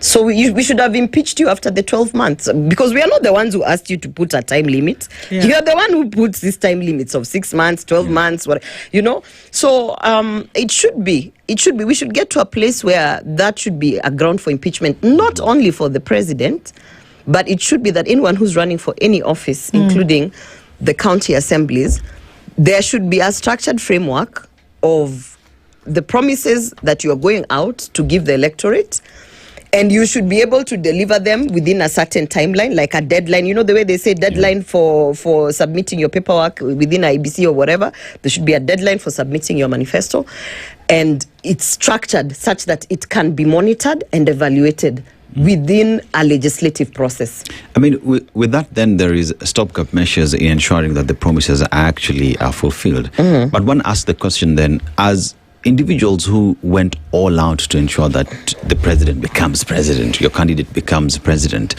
I mean, one would hope that as well you would be given a listening ear whenever there were concerns when it comes to the implementation of the document. Why are you listened to? Why are you being heard? It also depends on the candidates. I'll be very honest with you. Not all the candidates. After the fact, now he's president. Yeah. It depends on the person. It depends on the person. You see, that's more of a personality issue. There is no, we can only hope that I have worked with this guy during the campaign. I hope that this guy, when he gets into power, he will be able to fulfill the promises. It's a hope. And then you can only make that assessment based on, I have seen how he responds to certain situations. I believe that he will be able to do ABCD. But if he gets into office and shows you all the middle finger, then it's done. Then there's nothing you can do. He's in office. He has the sword. He has power. I mean, the most you can do is use, which I did, is use the positions. For instance, if like you're in parliament, then you would remind yourself, hey, you're a senator. Go and play oversight. These monies have been released for certain things, like for instance when they did the 1 billion sanitary pads things, which I know they squandered that money, and some of the people who squandered that money have been seeing them now, bringing the same pads as in form of campaigns. But I'll tell you this, you can only go back to parliament. That's why, you try to talk to him. You say, this is happening, there's this. But then if he doesn't listen, and if you are lucky enough to have been elected or nominated to parliament, then you go to parliament and do your work as a legislator. But you see, that's very unfair to the people of Kenya, because what do? They can only demonstrate, picket, and be shot. So, and that's why I'm saying there's a lacuna in law there, because there should be a basis of impeachment based on the promises that you did not fulfill. And all those promises should have a timeline. And it should be an exception that something absolutely horrendous or that was beyond your control happened, that promise was not fulfilled. But if you look at, and I rely heavily on the Women Charter, because that's where I played a huge role. If you look at just the basic things, like for instance, the first one we said we are going to provide financial and capacity building support for women through the Hustler Fund for women-led cooperatives. The first year we went in a bang, and it was Hustler Fund 500 shillings. And there was a lot of questions of what can you do with 500 shillings? And people came out and said you can buy vegetables of the day and sell them and make your 150 profit. But we were talking about also building capacity for these women. So will they do that for a record 5 years? when you are trying to say that you will empower them, pesa mfukoni, so that they can, scale up their businesses. After the first year of giving out the Hustler Fund, which was supposed to be a revolving fund, it died. We used to get stats and figures of the Hustler Fund periodically. Every second week, they would put out and say, oh, in this county, this many people have taken the Hustler Fund. In this county, this many people have paid back. Yeah. Now we are taking that money, we are sending. What happened to that? Because it was a pyramid scheme. And the pyramid scheme, the first few people are beneficiaries. After that, it's downhill. That's why it's very quiet. You don't hear anything about the Hustler Fund. You don't even see the people who used to come out and defend the Hustler Fund, the cabinet secretaries and PSs, talking about it anymore. Because if they have to come and give us the facts of it, is that it doesn't exist. It's gone. It's like we're just dishing out money because the rate of payback is non-existent. It's not a revolving fund anymore. It's a grant. People are taking the money and changing their funds and moving on. And you remember we promised people that we will remove everyone from the list of CRB. And that was such a big thing because there are people who are like, I can't get access to funding because I'm on CRB of a small loan. Now those people were removed. They took the fund. Sometimes 3 times, they never paid. And you can't even list them because if you list them, you said that you will not be listing them on the CRB because you understand the pain points. So it was really, like when you think about it, it was more of, let's just do it and the first year we will show something and after that, that's why you don't hear about it. Then you go to the second thing of the Women Charter. They say realization of the 2/3 gender rule in elective and appointive positions in the public sector within 12 months. Following the election, including 50% of cabinet positions to women. 50% of cabinet positions to women. That one, who will he blame? You can blame the part of the elective thing because and even that one he can try to blame, but he has captured parliament. So if he wanted to pass the amendment that will make sure that 2/3 elective would be settled on county and both National Assembly and Senate, he would do it in a day. He would literally do it in the first sitting of the morning session. And it would have been fixed. And that's why he wrote 12 months, because he knew, and the people that we actually knew, that we had numbers in parliament. Yeah. If you have numbers in parliament, you sit with your numbers during a parliamentary group meeting. You tell them, guys, we have a promise to fulfill to the people of Kenya. This promise requires a legislative amendment. So please avail yourself to parliament. We are going to have the first reading, second reading, third reading with one sitting. And we would like to pass this, and we are all on board. So, and even when they brought back this handshake thing where there was now ODM joined with UDA, what were they calling? Broad-based, that broad-based thing.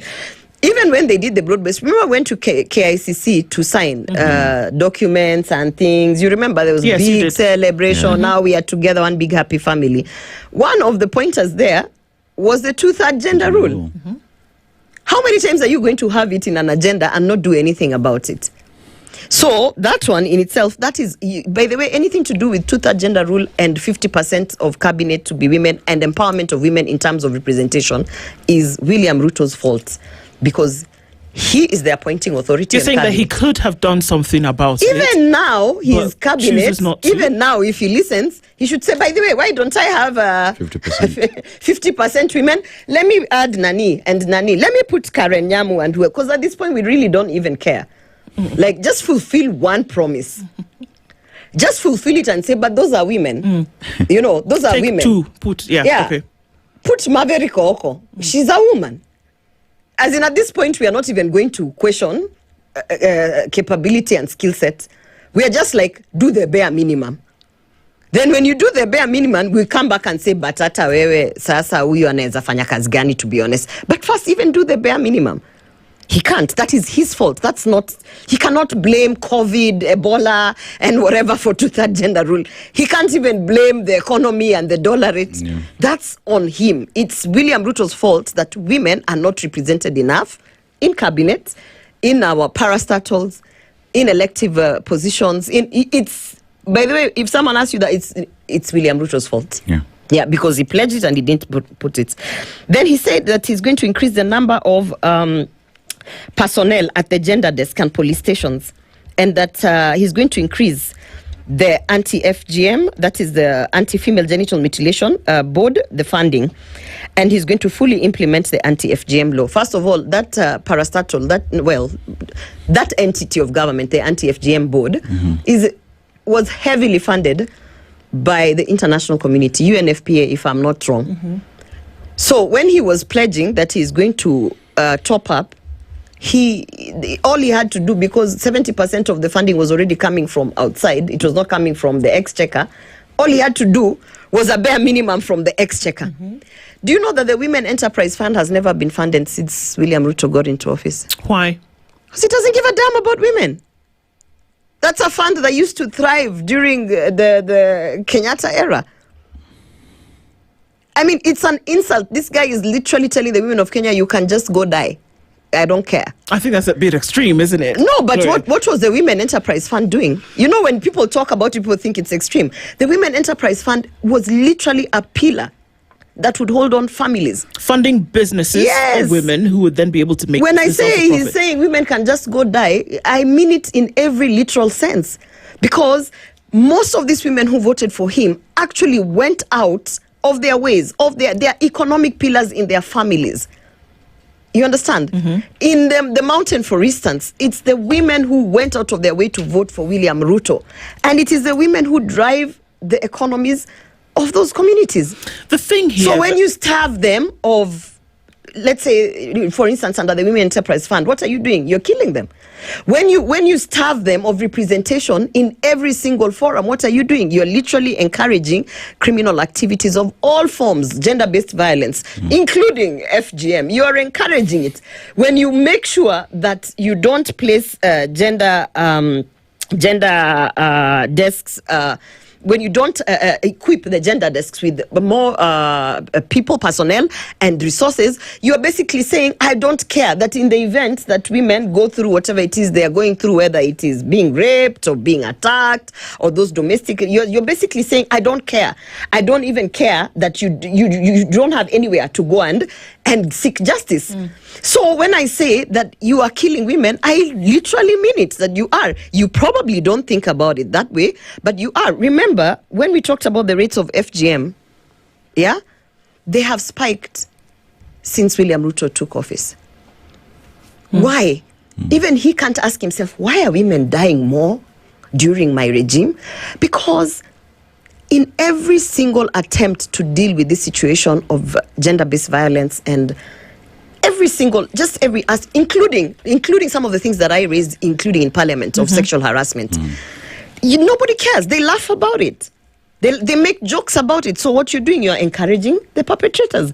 Remember, that same charter also said that it's going to... So aside from the welfare fund and they said establish a social welfare fund, we didn't even need that because we had so many social welfare funds that we just needed to renew. And then they said that there was a stipend, but then also here, this is what I wanted to say, operationalize the Victim Protection Board. That doesn't need anything. We even brought it to the Senate. You know, there are things which William Ruto can say, guys, my hands are tied. But there are things he can't say. Because you have the ultimate power. Gender desks, he can't. Whose hands are tied? Why are his hands tied? Who has tied his hands? He's the person that will say, let us budget in this nature, let us equip this organization, let us, make sure our women are taken care of. Basic things, street lights, basic things that we talked about, including ensuring that the SGBV courts are equipped. Actually, if you ask me, the only thing that William Ruto attempted to do, and it's because I threw a tantrum in State House, and that's why they call me mad, he attempted to provide free sanitary pads. When I say attempted, I made such a fuss about it. The whole international community was on board. The First Lady of Sierra Leone was calling the First Lady of Kenya to ask about this legislator. Can we sit down? Because this is an issue that as a country we are dealing with. I made such a big fuss about it that he couldn't ignore it. And then he gave us 1 billion that financial year that was squandered by his people. So the things that you talk about, this brings us to our original question. And by the way, he has never given us another budget for pads. Well, the things that you talk about then point to the intent, and that's what usually folks try to prove, because then you can now settle on a case. If the intent for these things never existed, there are still people today who are still fanning the flames of this conversation and saying we will do. If you were in the inner sanctum of all of this, are we then saying that folks who are still there also know that these things will not happen, but still continue to tell Kenyans? Oh yes, the they do. They know. There's a WhatsApp group that we used to be in called Project 22, and in that WhatsApp group eventually I was violently removed by Nelson Koech, the MP for Belgut, because I was apparently a nuisance. And Cecily Mbarire said, let's, sanctify this space. We can't deal with... These are things Gloria. Yeah. No, but these are things I'm telling you. And if I am speaking, if someone wants to claim that it is a lie, let them come and say, I am telling you about things that I have gone through.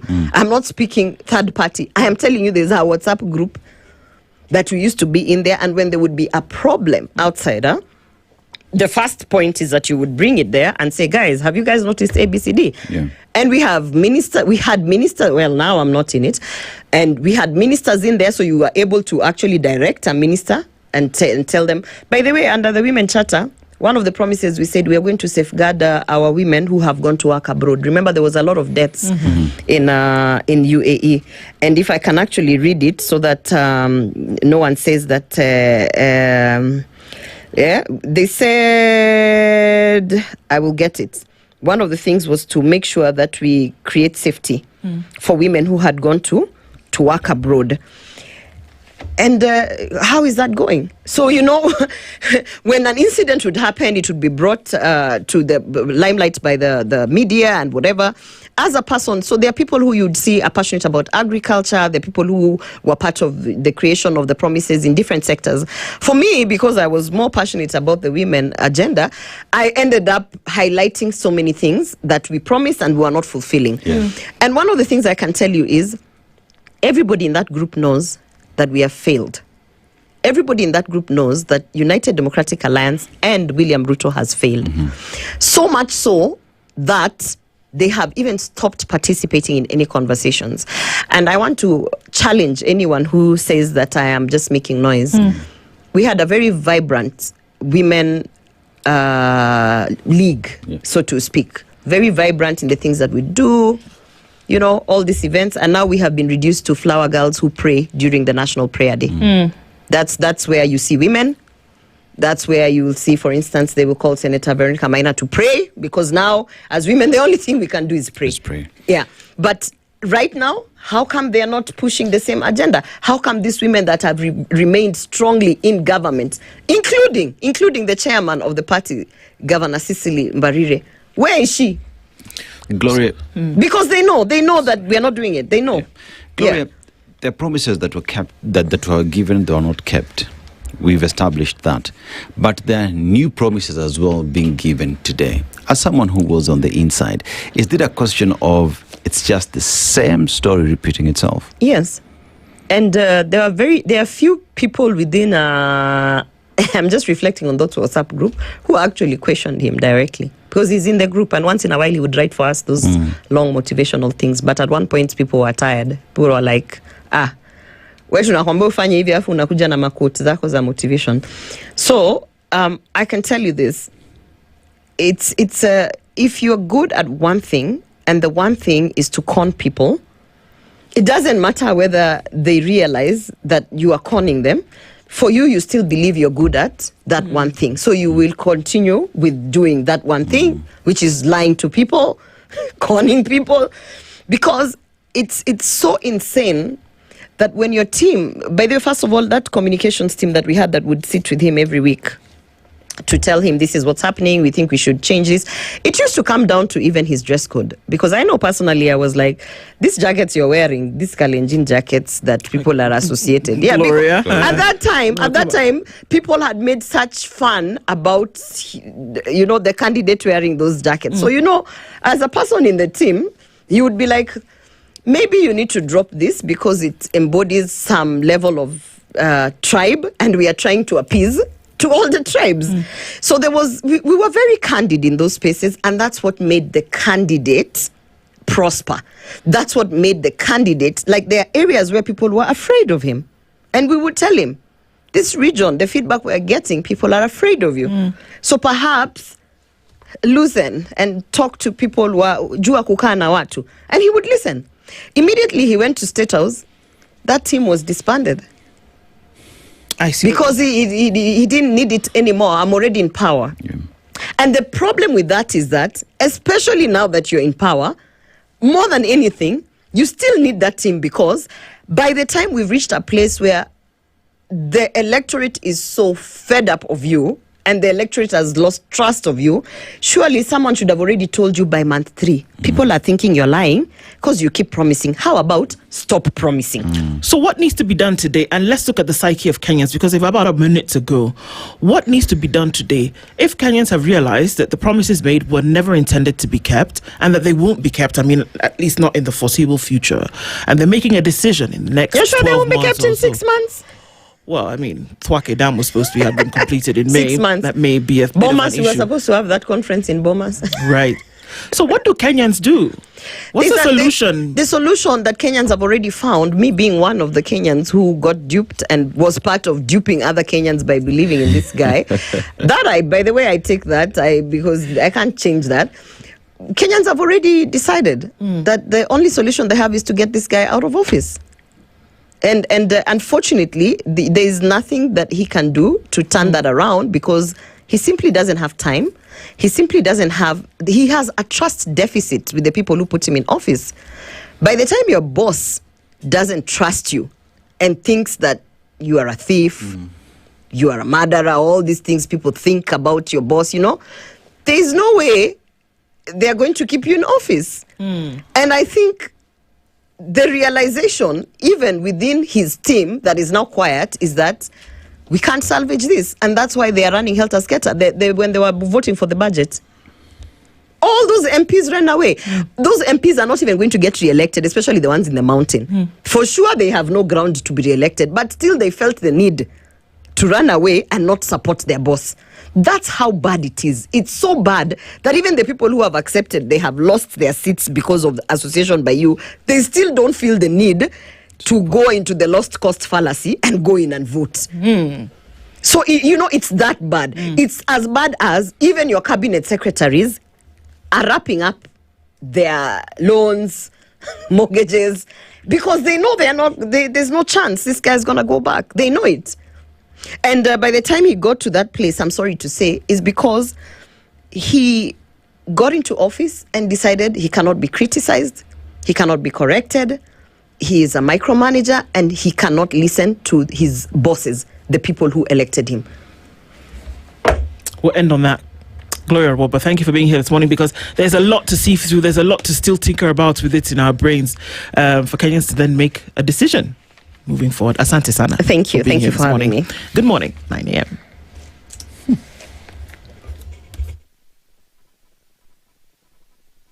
The latest news from around the world. 94.4 Spice FM.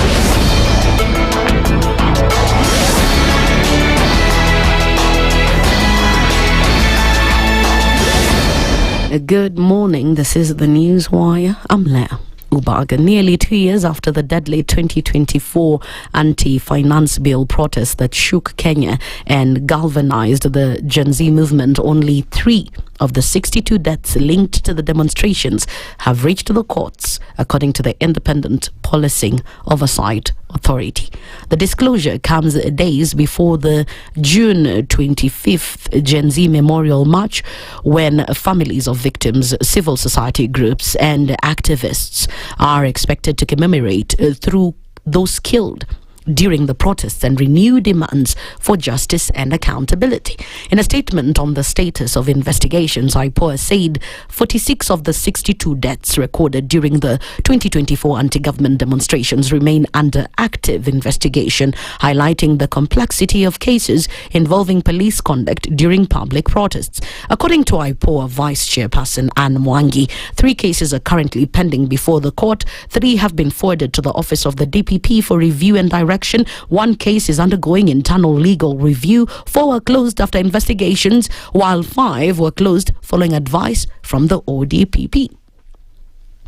Principal Secretary of the State Department for Technical, Vocational Education and Training, Esther Moria, has said that the Kenya Accounts and Secretaries National Examinations Board, that is KASNEB, and TVET institutions have established a partnership aimed at strengthening professionalism in the sector. Speaking during the launch of the partnership at the Eldoret Polytechnic, Moria said the plan will involve curriculum review as well as the provision of micro accreditation that will contribute to obtaining full professional qualifications.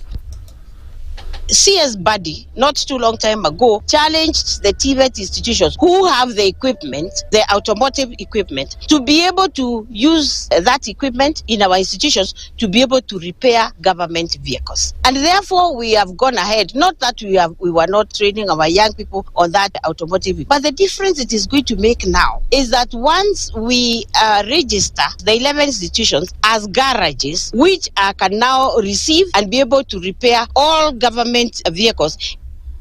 And KASNEB Director Samantha Kipuri said the move is expected to promote sustainable learning and to keep pace with the changes taking place in the world.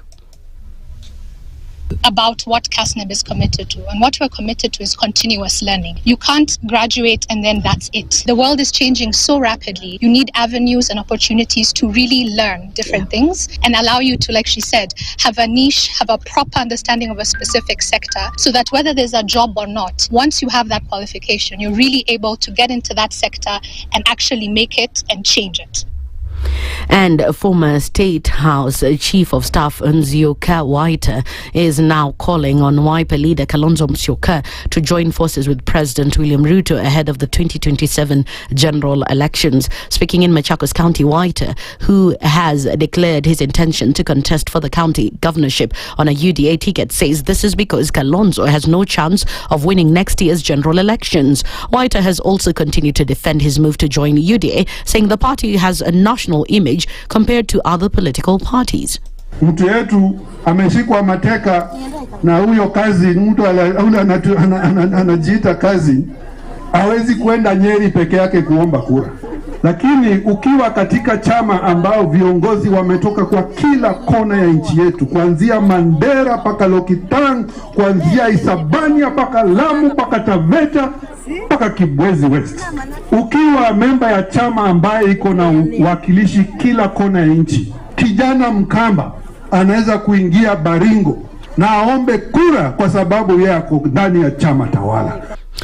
And moving on is that the Pharmacy and Poisons Board has arrested 95 individuals posing as pharmacists and shut down 48 premises found operating without valid licenses. Head of Good Distribution Practices and Enforcement at the board, Julius Kor, said those arrested will be prosecuted. He added that about 169 cartons of medicines were confiscated from the illegal outlets during the operation. Kor urged pharmacists to adhere to the law, warning that those found culpable risk losing their licenses. He also cautioned the public to buy medicine only from registered and licensed chemists, noting that unregistered premises are often run by unqualified individuals. The enforcement operation targeted areas included Kibra, Korogocho, Isili, Dandora, Mathare, Embakasi, Nairobi West, and Ongaterongai, among others. That's the Newswire. I'm Leah Ubaga.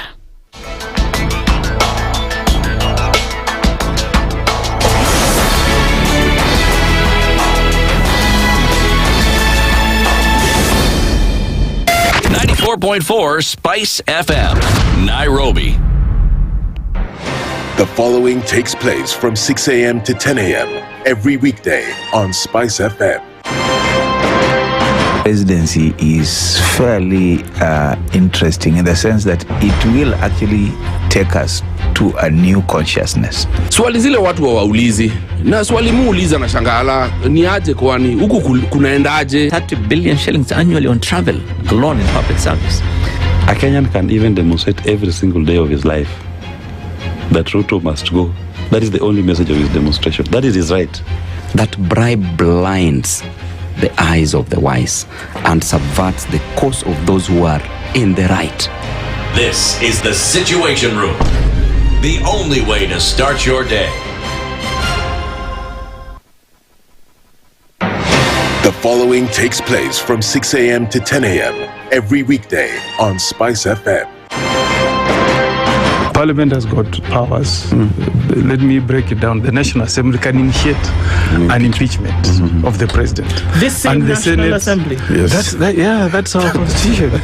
Because this is just a continuation of the previous administration, which Ruto was part of.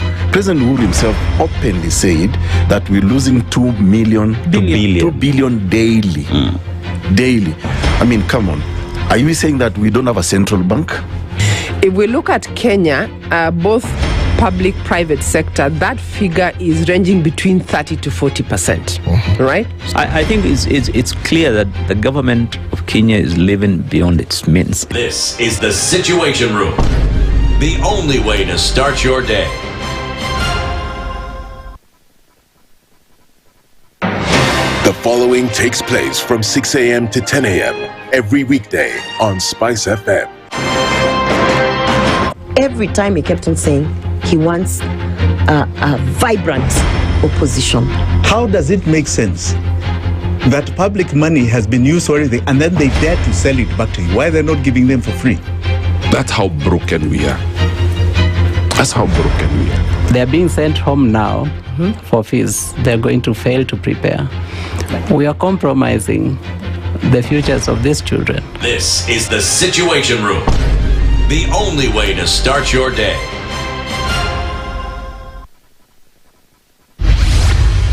Mature, intelligent talk every morning. Spice up yourself. Mornings done right. 94.4 Spice FM, Nairobi. A very good morning to you. It is 9 minutes after 9 o'clock, and we continue with our conversations into the final hour of the Situation Room this Tuesday morning. And let's power things up with chloride Exide. Yeah. So we've just established that. Which number are you calling? 0719080000.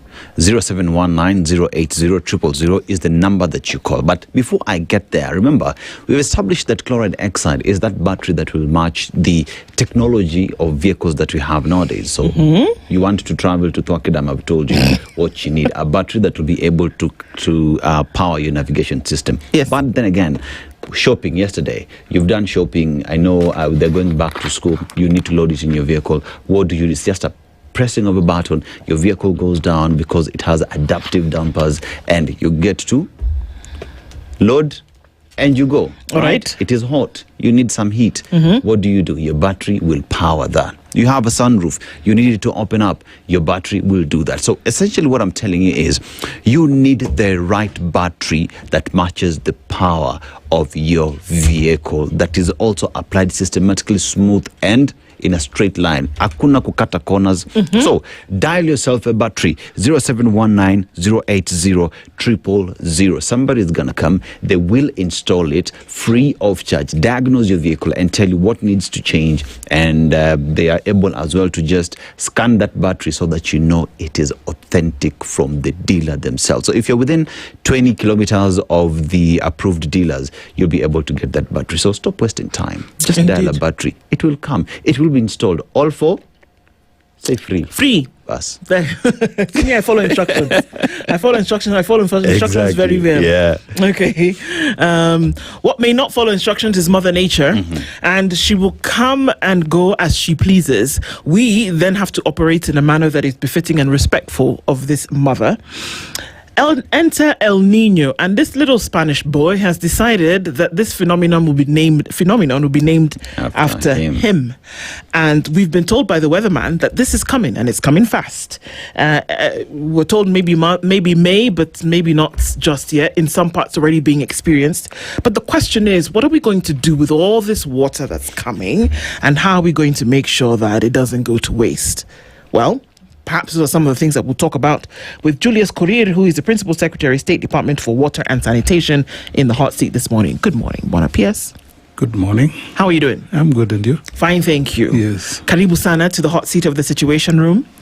It's not hot when you touch it, but it's a hot matter, and that's water. We'll talk about that in just a bit. As we do in the Situation Room, Dennis goes around the African continent every week. He comes back from a different country with its proverbs. We then ask you to interpret the one that he shares today. The country that you're in. We hope it's not hard. We hope that nothing in life is ever hard. But here we are. Yeah, the country we're in is the largest economy in East Africa. It is a country that is considered to be a tech pioneer in the region, has the largest budget in the region. You talk about education in the region, and it has continued to be a powerhouse in the region as well. You talk about its white sandy beaches, beautiful. Kenya is a beautiful country. Right? Nairobi, the only capital city in the world with an animal sanctuary in it. So that is a national park. Let's go to the proverb. And this proverb comes from the neck of your woods, comes from Rift Valley, specifically from the Kalenjin community. A cow does not give birth to things that speak. How would you interpret it? Wow. I think if it were speaking, it would really give a lot of praises to what it's able to do, to nourish and to nurture, give wealth and all that. So my interpretation to it is that do good, don't talk about it. Yeah. Just let the people see the good things that you do. Tenda mema, nenda zako. Yeah. Well said. Well said. Okay. Before we get to El Nino, there's often been questions about what is done with the water that comes with extra rain or from other parts that could actually help out in places where we say there is no water, or that actually could be piped around. What happens with that water? What are plans to make sure that that water doesn't continue going to waste? Okay. Thank you very much. I think you've rightly connected the rains, El Nino, the phenomenon that brings a lot of water falling down, and then within time the same flows downhill all the way to either to the ocean or the lake. And what normally happens is that because of poor planning, because of lack of resources, we fail to put up structures to be able to harvest this water, because you just delay its journey to the lake or to the river, to the ocean, and then you're able to use it in the interim and then start evening out the extreme swings of either extreme wet and flood and extreme drought. And that is the plan of the government to ensure that we now increase investments in this area. I think if you've heard of the National Infrastructure Fund, one of the priority sectors that she's looking at is in building water harvesting structures. And we have identified 50 mega dams, which we have lined up so that it can benefit from this infrastructure fund. As we are talking now, we have about 5 or so mega dams that are ongoing. One is in Makueni, at the border of Makueni Kitui, called Thwake. We hope, actually, if it were not that the resources ran out as of mid of last year, but I'm glad to say that now we've gotten additional funding to the tune of about 10 billion, which now will help us to complete the dam by end of this year. So by the short rains of October, we will be harvesting water in Thwake Dam. Where's that money coming from? We have support from Africa Development Bank. It was an ongoing financing facility, and now the other day we went, applied for additional funds, and we got more. So that is to ensure that that dam is finished. If I can just hold on to that just a little bit, we were made to understand that the amount of money coming from the Africa Development Bank is 2.5 billion. Is there more coming from another source? For Thwake, they gave us the entire 10 billion. So AFDB gives 10 billion shillings. Yeah, to be able to complete the dam. Okay. We also have Mwache, which is in Kwale. I believe those of us who have traveled to Mombasa, you at times go to the shower room, you find water is either salty, you apply soap, it is not lathering. It's not lathering. Yeah. And it's because we've been using, we've shortage of water in Mombasa. And so we've been trying to drill boreholes, but they don't give good quality water. So to solve this solution, this challenge, the government put up a dam called Mwache, which is at Samburu, not Samburu, near Mariakani. Okay. And this dam is also going to be completed this year, and will supply water now to Mombasa and the environs. And again, in our plan of things, by December this year, we will have it starting to impound water. So that means, and then thereafter the downstream activities like water treatment, because we have to treat this water, transmit it to the people of Mombasa. So in a year or so, Mombasa will be getting an additional 186 million liters per day to serve the Mombasa county. In Rift Valley, that is Kapenguria, we have a dam that we're calling Sioimurony, which is also at the tail end. It's around 80%, and we hope that before the end of these rains that we are talking about, the El Nino, we'll also start impounding water. This is funded entirely by government, and we have resources enough. It had suffered from financing when the liquidity and the fiscal space went down, but now that the economy is improving, we're able to fund most of these projects. And so this one also we're going to complete before the end of this year. We have another one in Makueni called, called Uma. Uma is at around 74%, and we believe also we're going to have it completed. There are others in the pipeline, one in Nandi called Keben Dam. This one, we are in the initial stages of preparation. We have one which has told in Soin Koru. And this one, as we're talking, we've written or requested the Asian Development Bank to finance us so that now we can complete that dam. Can I go to Umar for a minute? Because the president actually stated that Umar Dam was going to be completed in May, which was last month. Yes. What would have been the parameters for that completion in May that now are not the case? What happened was that the contractor had scaled down because of liquidity and cash flow problems. We managed to unlock the liquidity actually end of May. So now we've paid the contractor and they are fully mobilized to go back to site. That's why we had to adjust the completion date. So when will Umar be completed now? I want to say before the end of the financial year that is coming. That's in 8 days? No. The coming one. Yeah, okay. Because we've just unlocked the resources.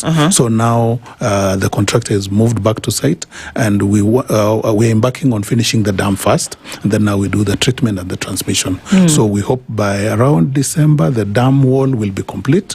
We'll start harvesting water, and then now the downstream activities continues. Yeah. So we've got a dam. Yes. For the last 5 years, has been 96% completed. There's a 4% completion that's required that hasn't happened. But what we're saying here is that 39 billion shillings has been spent on Thwake. You need another 9 billion shillings to complete it, which is 4% of the completion amount. Yes. And what you're saying is that in the next 6 months, that this will be completed now that the money has been secured? Yes. Okay, but it's going to miss out on this water that's coming with El Nino. Not well, because the dam will not be filled by this El Nino water. Well, we will start impounding, which is a good sign. Because what is remaining now, this is a rock-filled dam, which means we have to now seal the upstream where the water will be coming using concrete. Yes. And we didn't have the money to complete that. Okay. Now that the money has come, the contractor has given us a work plan that by October we'll have finished the concreting of the dam face. Now with that, and then we also have the gates, which will be used because it has an outlet that we will be controlling the gate so that we are able to regulate the flows downstream. Those ones are on site and they are going to be installed. So the installation of the gates and the dam concreting is a work that can be finished in 4 months. And you're using the same contractors who've been on ground all this time, the same people who've not been able to, will now be able to complete. And we're saying it was just a resource issue. It was a resource issue. Okay. Nothing else. Actually, I remember when we had resources, I think that was the year before, these guys moved that dam from around 40% in 1 year to 90. That's to say, with resources, you're able to accelerate. The same thing with Mwache. In May last year, we were at 30%. Oh, so you're saying that there's work that has been done on Thwake Dam in the last 4 years? Yes. Oh, so it was not at 96% 4 years ago? It was, I remember when I went, if I can get the pictures, when I went, we used to go down to reach where the level of the dam is. Okay. But when you go now, we've reached the top of the dam. And we are working on the spillway bridge so that the people of Makueni and Kitui will be using that as a bridge, the dam wall. So that is also the plus that is coming with that dam. So it was a resource issue. We've resolved the resource issue. Now the money is there in the budget. I think for the coming financial year, I have about 5 billion for finishing Thwake Dam. Thwake Dam. Yeah. So I'll complete the dam. Yeah, Piers, even as we talk about new infrastructure that would come into place to ensure that we harvest the rainwater that we have for further distribution and processing for use by Wananchi. We can't also not talk about the fact that we have water already existing that we are processing and distributing to Wananchi. But equally, if you look at the stats that we have today, almost half of that water is lost in one way or the other. Why is that the case, and what exactly does that mean to Mwananchi? Because why are we moving into putting new resources that we really do need if we can't take care of what already we do have? Thank you very much. I think you've hit the nail on the head, especially on why we as a ministry now are focusing our attention to the loss of the already generated water. You've purified, or you've cleaned, you've transmitted to where the residents or the community is or the citizens are. Then something happens at the last mile where either that water is not billed, so the people are getting water but illegally. The other one would be the pipes have burst, and so there are leaks. There are others that people are manipulating the system whereby, let's say, if they know you're in a neighborhood that has disposable income, so they make sure that the pipe leading to that area either is blocked or something happens, and then they abstract that water and then they bring you in bosas either through from boreholes and all that. So non-revenue is a challenge that we have as a country, and it's not only targeting certain counties. We have a challenge, particularly at the moment when we released the Impact 18 report last year. The non-revenue, that is the water that is generated but not billed, and the various losses, as I've said, is either illegal connections, others are leakages, maybe the pipes are old, and so with the pressure. An example is when Nairobi, we completed the Northern Collector last year. We injected 160 million litres into Nairobi environment.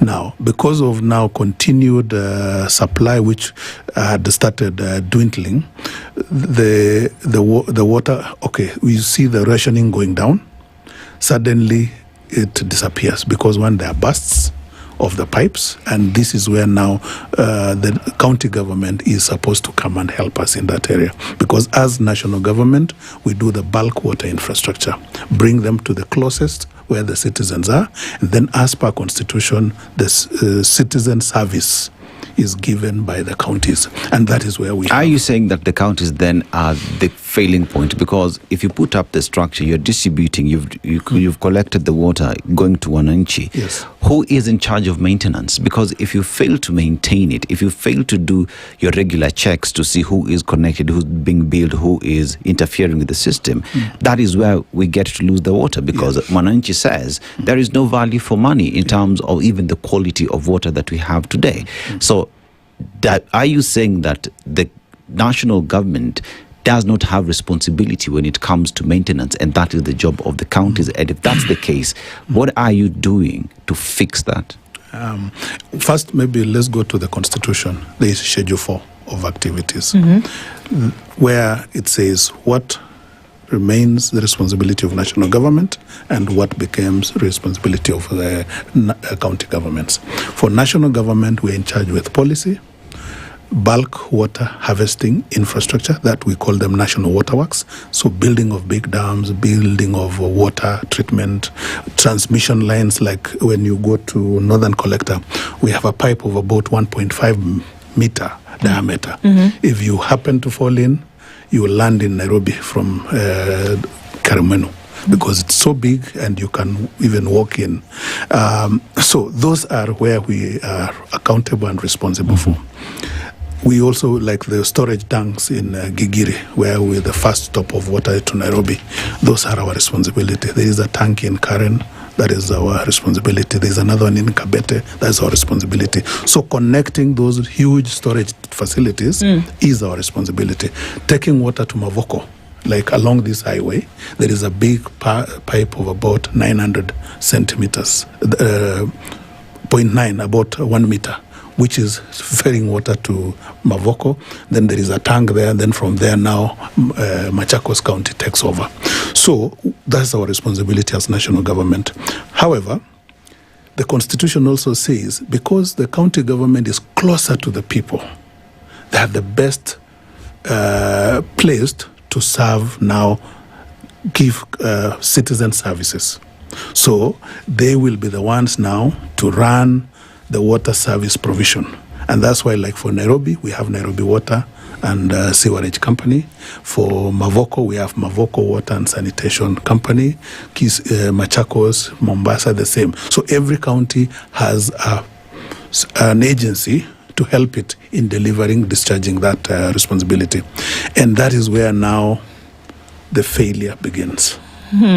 Failure begins at that point. Water reaches, like for me, if you look at Earthy Water, which is an agency within me, our non-revenue is less than 10, is about 5%. And that one we can account, it is allowable, because maybe pressure, at times when the pressure is low in the pipe, some of it will leak out kidogo before now the pressure stabilizes. And so 5% is actually international best practice. But now the moment the water hits the tank in Kigiri and then the county takes over, that is where the rain starts beating us. One, they have not embraced a modern way of running things, where they put in pressure leak detection, that is maintenance crews to rally and look at what is happening, making sure to know that there are no illegal connections and all that. So what we are doing as national government now is that we are bringing together all the water service providers. And then with that, once we bring the water service providers, we now start the change in terms of talking to them about behavior change and all that, so that they can improve their management systems to reduce on the non-revenue.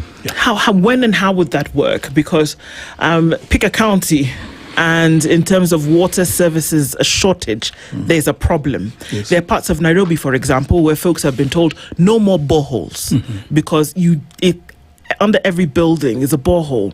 And in terms of the water table then being available, it has close to disappeared. There are parts of the county also where the salt in the water is just too high, so it is not usable for household and things like that. And then there are parts of the city where water doesn't exist. Maybe water comes once a week. And if it comes, then it comes for a couple of hours. The rest of the time, folks are having to buy water PS.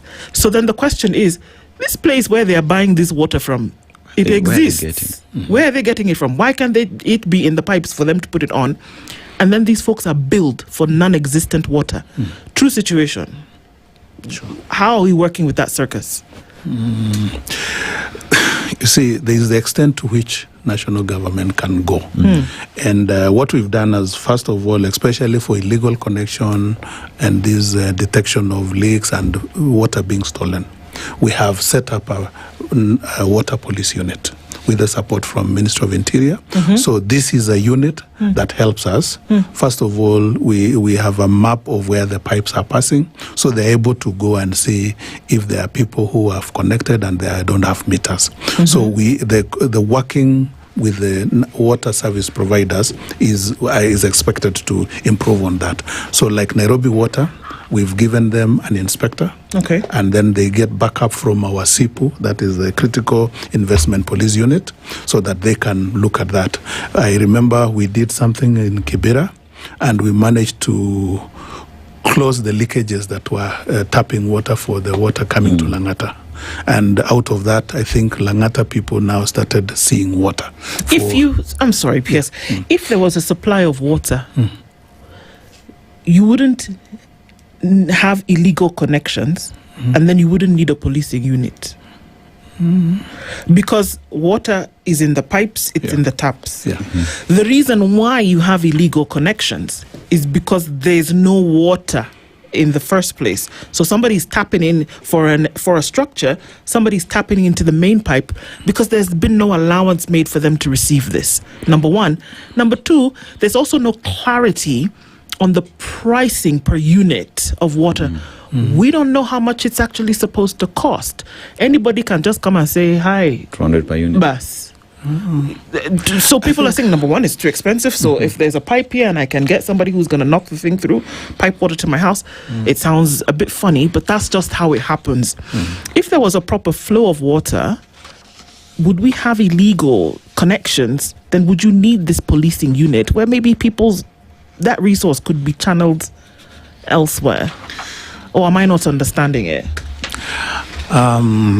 One is you're talking on the assumption that everybody is well behaved. Well, yeah, we can't do that, can we? Now, first of all, water service provision is regulated. Okay. Which means we have an agency within the ministry called WASREP, Water Services Regulatory Board. Yes. And its responsibility is to regulate the service provision. Okay. So one of the things that they do is that for every water service provider, they're given a tariff to charge to the citizens for every 3 years. Like now, we've just finished the tariff review for Nairobi, and I think the price has increased from around 90 shillings per 1,000 liters to about 115 for 1,000 liters. For 1,000 liters. Now, that's what you should pay if it's metered. If it is metered. Okay. And so when you look at the price, it's actually very reasonable. Okay. However, anybody who buys, I used to buy also water from the Bozas.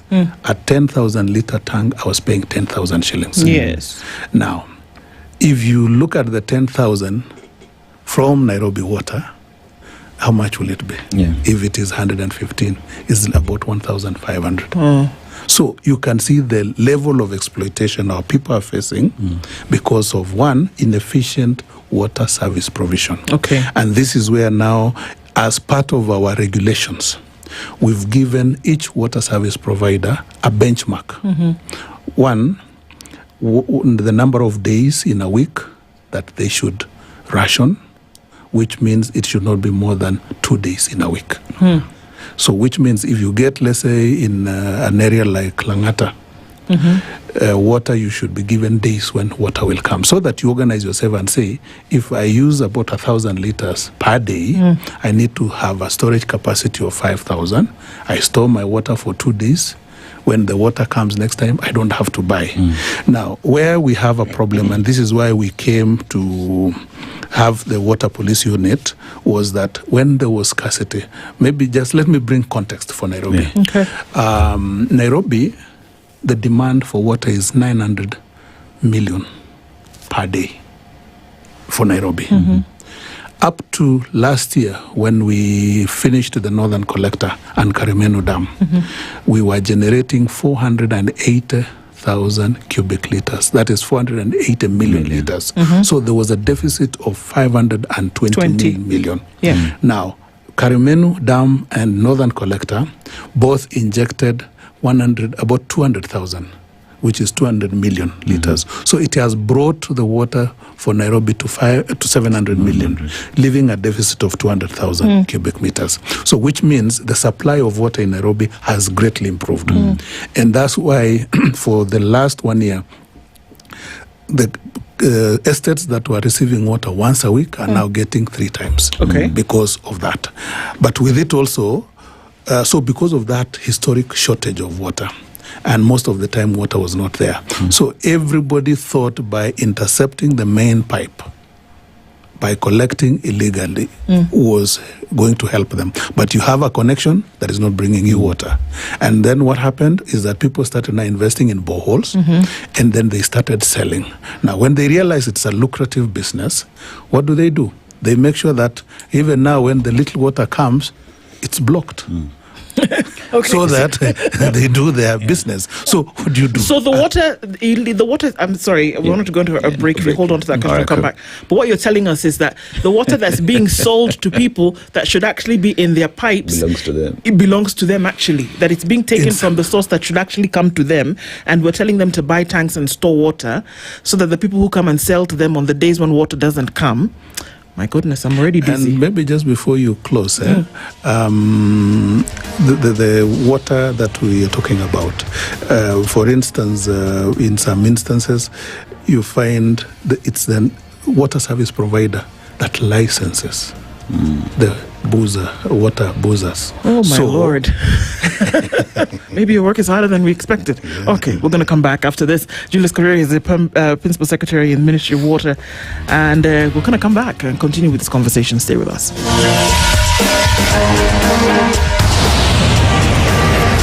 This is the Situation Room, the only way to start your day. Traffic update brought to you by Chloride Oxide. All right, so that traffic that was coming off the Red Hill Link Road is still not yet done. Still heavy as you're trying to get towards Limuru Road. There must be something afoot over here because it's still heavy. And traffic on James Gishoro is still quite a bit of a headache at this point. Shout out, folks, if you're stuck in that, let us know what might be going on so we can spread the word. If you can avoid it, do so. Also, coming off of the Thika Superhighway, still heavy as you come through towards the Pangani underpass. And then traffic touching on Wangari Highway at the junction of museums and then going on towards Ojija Road is busy. Ring Road Western still with some traffic, and it's busy coming off of Limuru Road as you get towards the CBD. Apart from that, I think we're okay. Things are not so hunky-dory coming off of North Airport Road. Lusaka Road also looks busy as you cross over that connection there as you head towards the city. Apart from that, I think we'll be doing okay. Watch out for that James Gishoro Limuru Road, Red Hill Link Road issue if you can. Okay, let's talk. Keep things moving through the day. SpiceFM KE on X.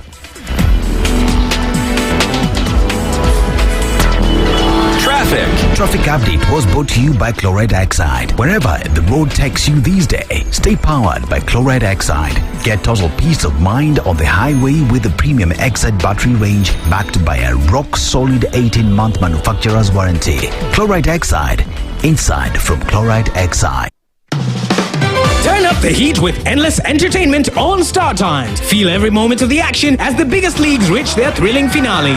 Recharge your monthly subscription to unlock a world of endless drama to enjoy Novella E, now available on your Nyota bouquet. Dive into blockbuster movies with the launch of TNT, your new home of big screen hits. And for the little ones, a world of non-stop fun on Cartoon Network, now on Star Times. News, sports, drama, movies, kids, and reality all in one place, all for you. To renew your subscription, dial *858# for self-service or get in touch with our call center on 0719 077 077 for customer care. Buy a Star Times decoder at any of our deal shops countrywide. Star Times, enjoy digital life.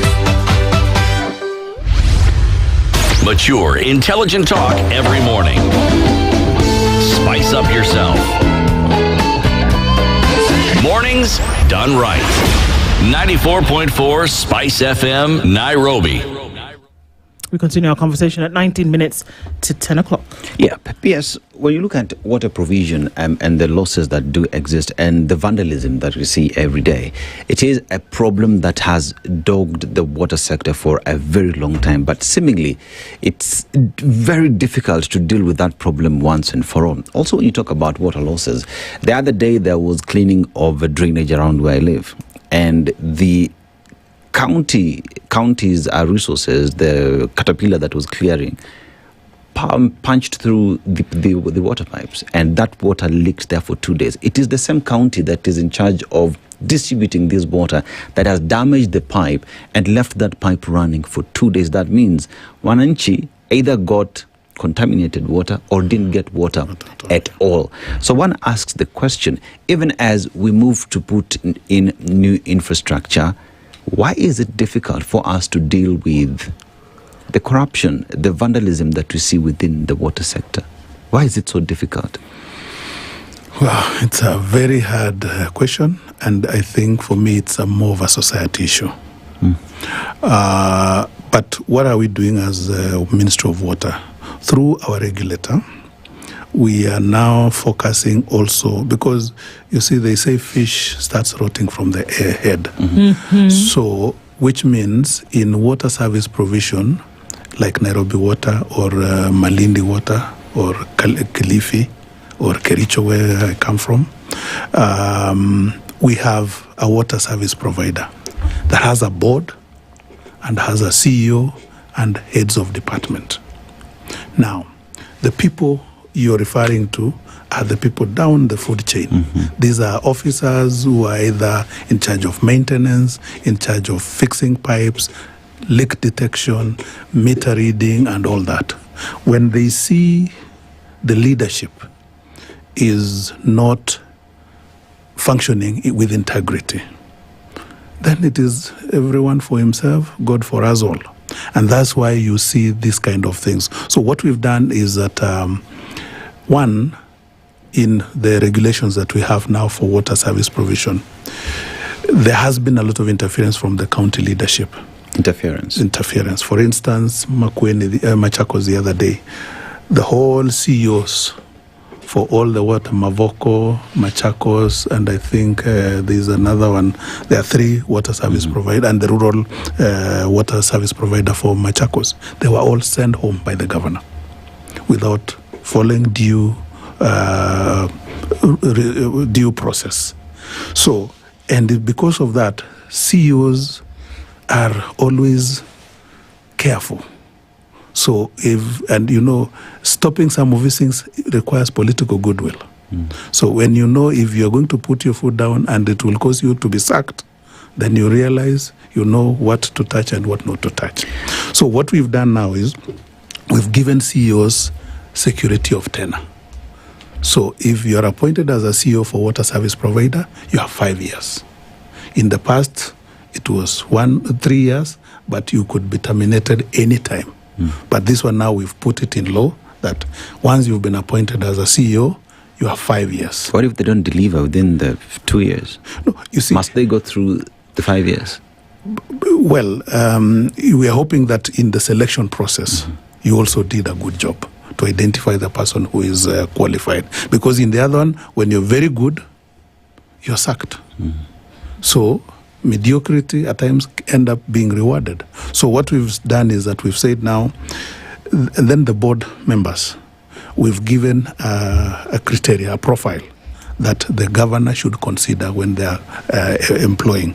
Then the heads of the technical departments, we've also given a profile so that when you have proper leadership in an institution, that will trickle down to the rest of the staff. So that is what we are doing from the ministry, because again, we can't go far. But when push comes to shove, we now invoke a section of the law that now makes national government to take over. I think push came to shove in Nairobi a while ago. If we just want to look at Nairobi, the capital city, where there are certain places whereby I think maybe is what the county governor at some point was referring to as boroughs, whereby for decades there has been no running water. Taps have rusted. People, it's their lived experience, it's their known reality, it's the habitual reality to buy water. And we know them: South B, South C, Langata, parts of Nairobi West. It has been the case forever. Lavington, parts of Westlands, parts of Kileleshwa, with no water. Let's not even talk about moving north of the city, whereby this whole borehole thing now was an issue, and looking into parts of the eastern part of the city where they said, okay, no more boreholes, because with the water table, there's no more table, essentially. So this is a problem. So like as I said, push came to shove a while ago. What is it going to take for an intervention to happen? Because still, if you will sit for a minute, you can actually hear the buzz of water bowsers still. So what is it going to take to intervene in this situation, which is not going away? With the Nairobi cooperation framework that was signed by the governor and His Excellency the President a few months back, we have put up a framework that is looking at water. And one of the key pillars of this framework in water is increasing the supply. But number two, more important, is now addressing non-revenue. Now, what we are doing with the county government is that first, we are now creating what we call, I think, for administration, you call them barrows. But for water, we are calling them district metering areas, DMS. So we are now dividing Nairobi into district metering areas, so that what will happen is that we'll have water, let's say meant for South B, we have a point where we put a meter, which shows how much water has been injected into South B. Then now, later, the same county can now go and see X amount of water came to South B, how much did we bill? How many people got it?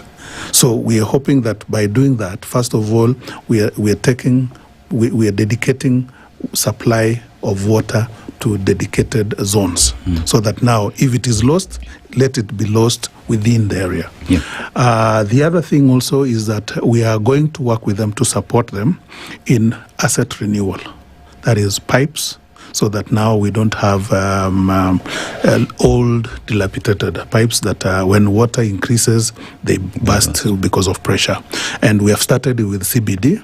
We have about 3 billion project that is going to replace all the pipes in CBD, Upper Hill area, up to Ngara, and parts of Westlands. And the idea is that we are going to now renew those pipes and meter. So that, because you go to some of these high-rise buildings, you don't know which meter works and which one doesn't work. So by replacing the new pipes, we're also going to put in new smart meters, which will be able to monitor with that. And with that, we'll now create CBD as a district metering area, which now it becomes easy to manage the leakages and all that. We'll now move on. The next will be up, that is Kilimani, Lavington area. And then what we are saying is that we want also, as we look at the middle income and upper income, because those are the people with disposable incomes, they are able to pay if the water is there in right quality and in right quantity. Then with the new money from because we normally say when you reduce non-revenue, you have new money being injected into the system. Then with that new money, we now come and look at the informal settlements. How do we dignify them? By providing them water, so that they don't have to be, I find let's say in the informal settlement, a jerry can of water is 5 shillings. It's very expensive. Actually, in some places, it's 10 to even 20 shillings, So, but if we have water kiosks within a perimeter of 100 meters, so that people don't have to go far, that is water that is guaranteed and it is cheap, we will have dignified those people and they will be getting clean water and all that. So what we do now is, with the new money that we get from saving and reducing non-revenue, we inject into infrastructure in the informal settlement and other places. PS, the budget has allocated around 112 billion shillings to water, sanitation and irrigation.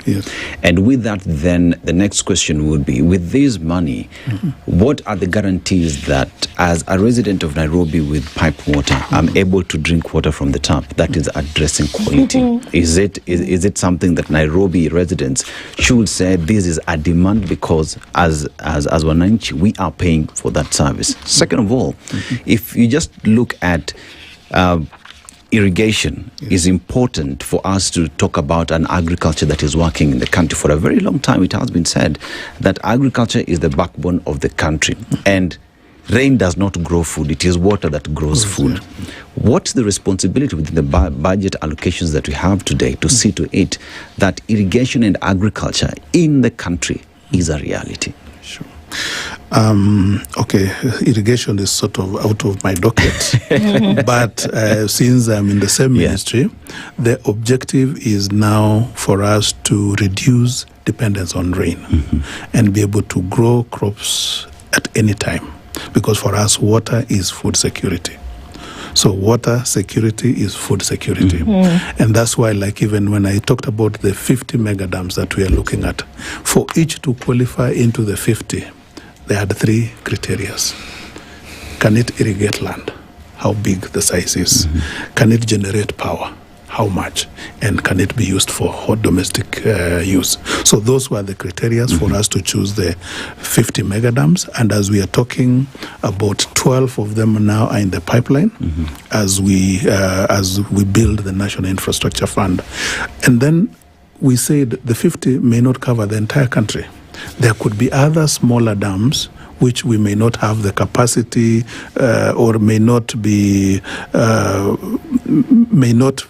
the 3 criteria, but they either serve water for household consumption, reduce water conflicts and insecurity and all that. So we identified another 20 medium and small dams. 200 across the country.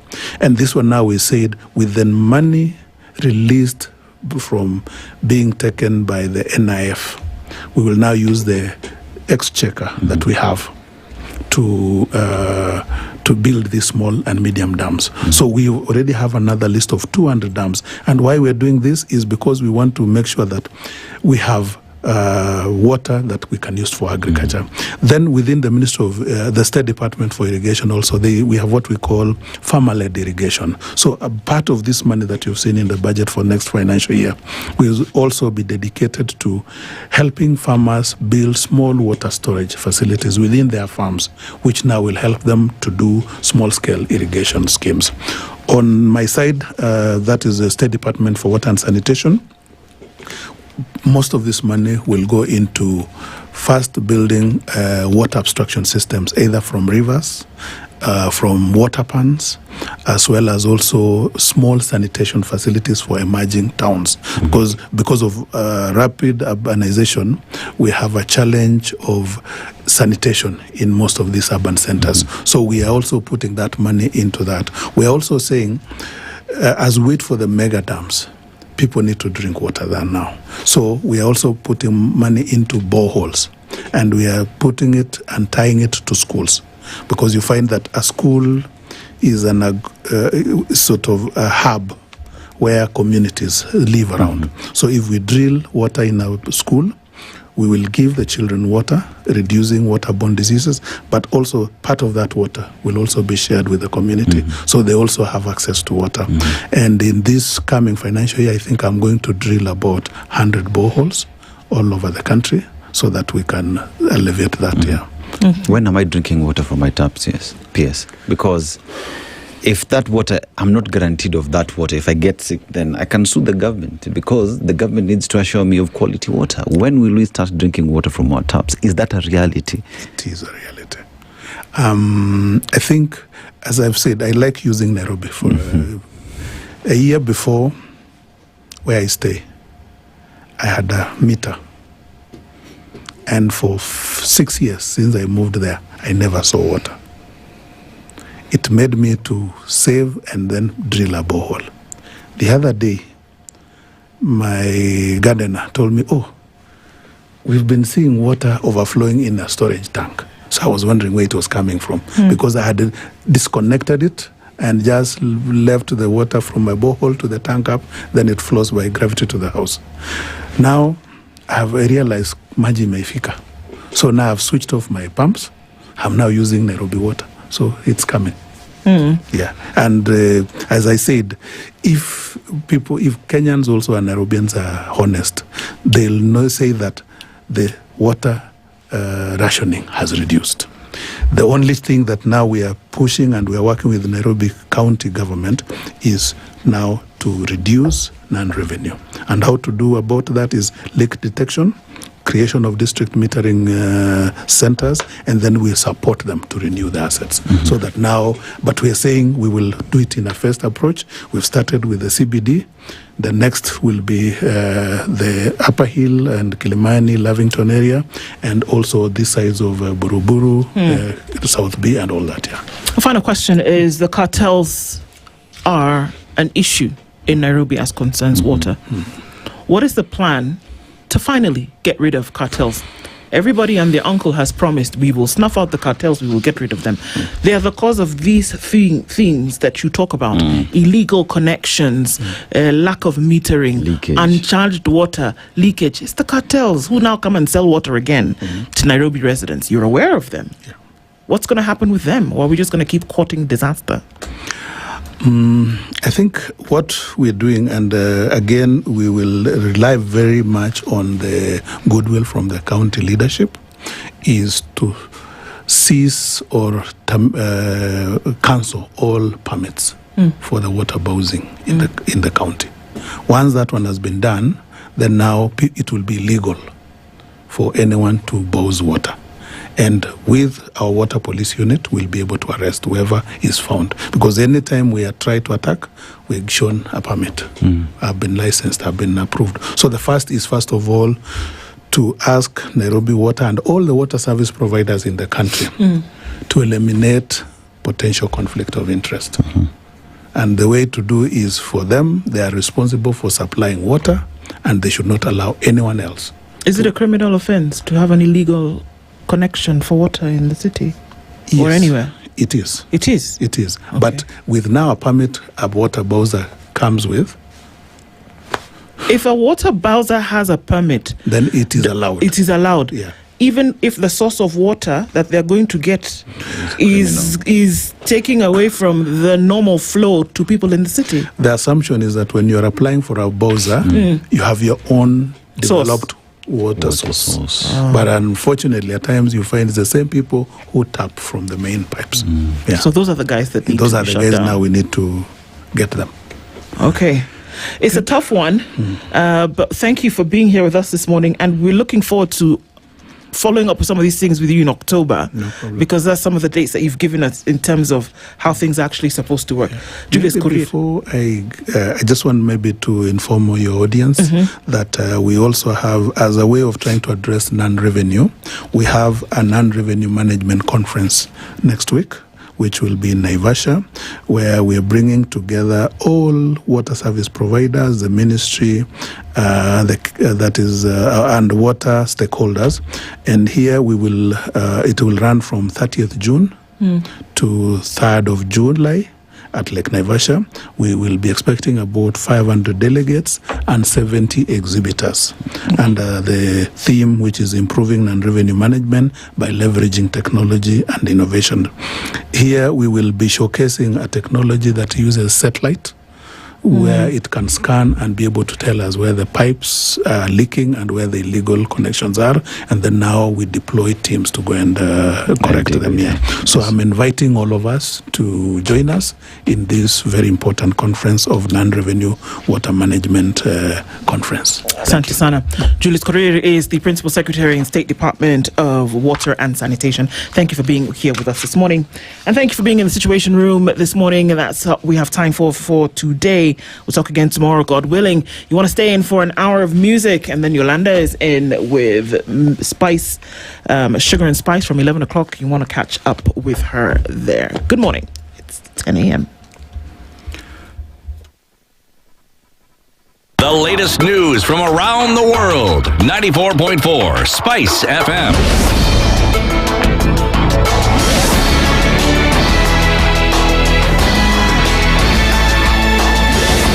Good morning. This is the News Wire. I'm Leah Ubaga.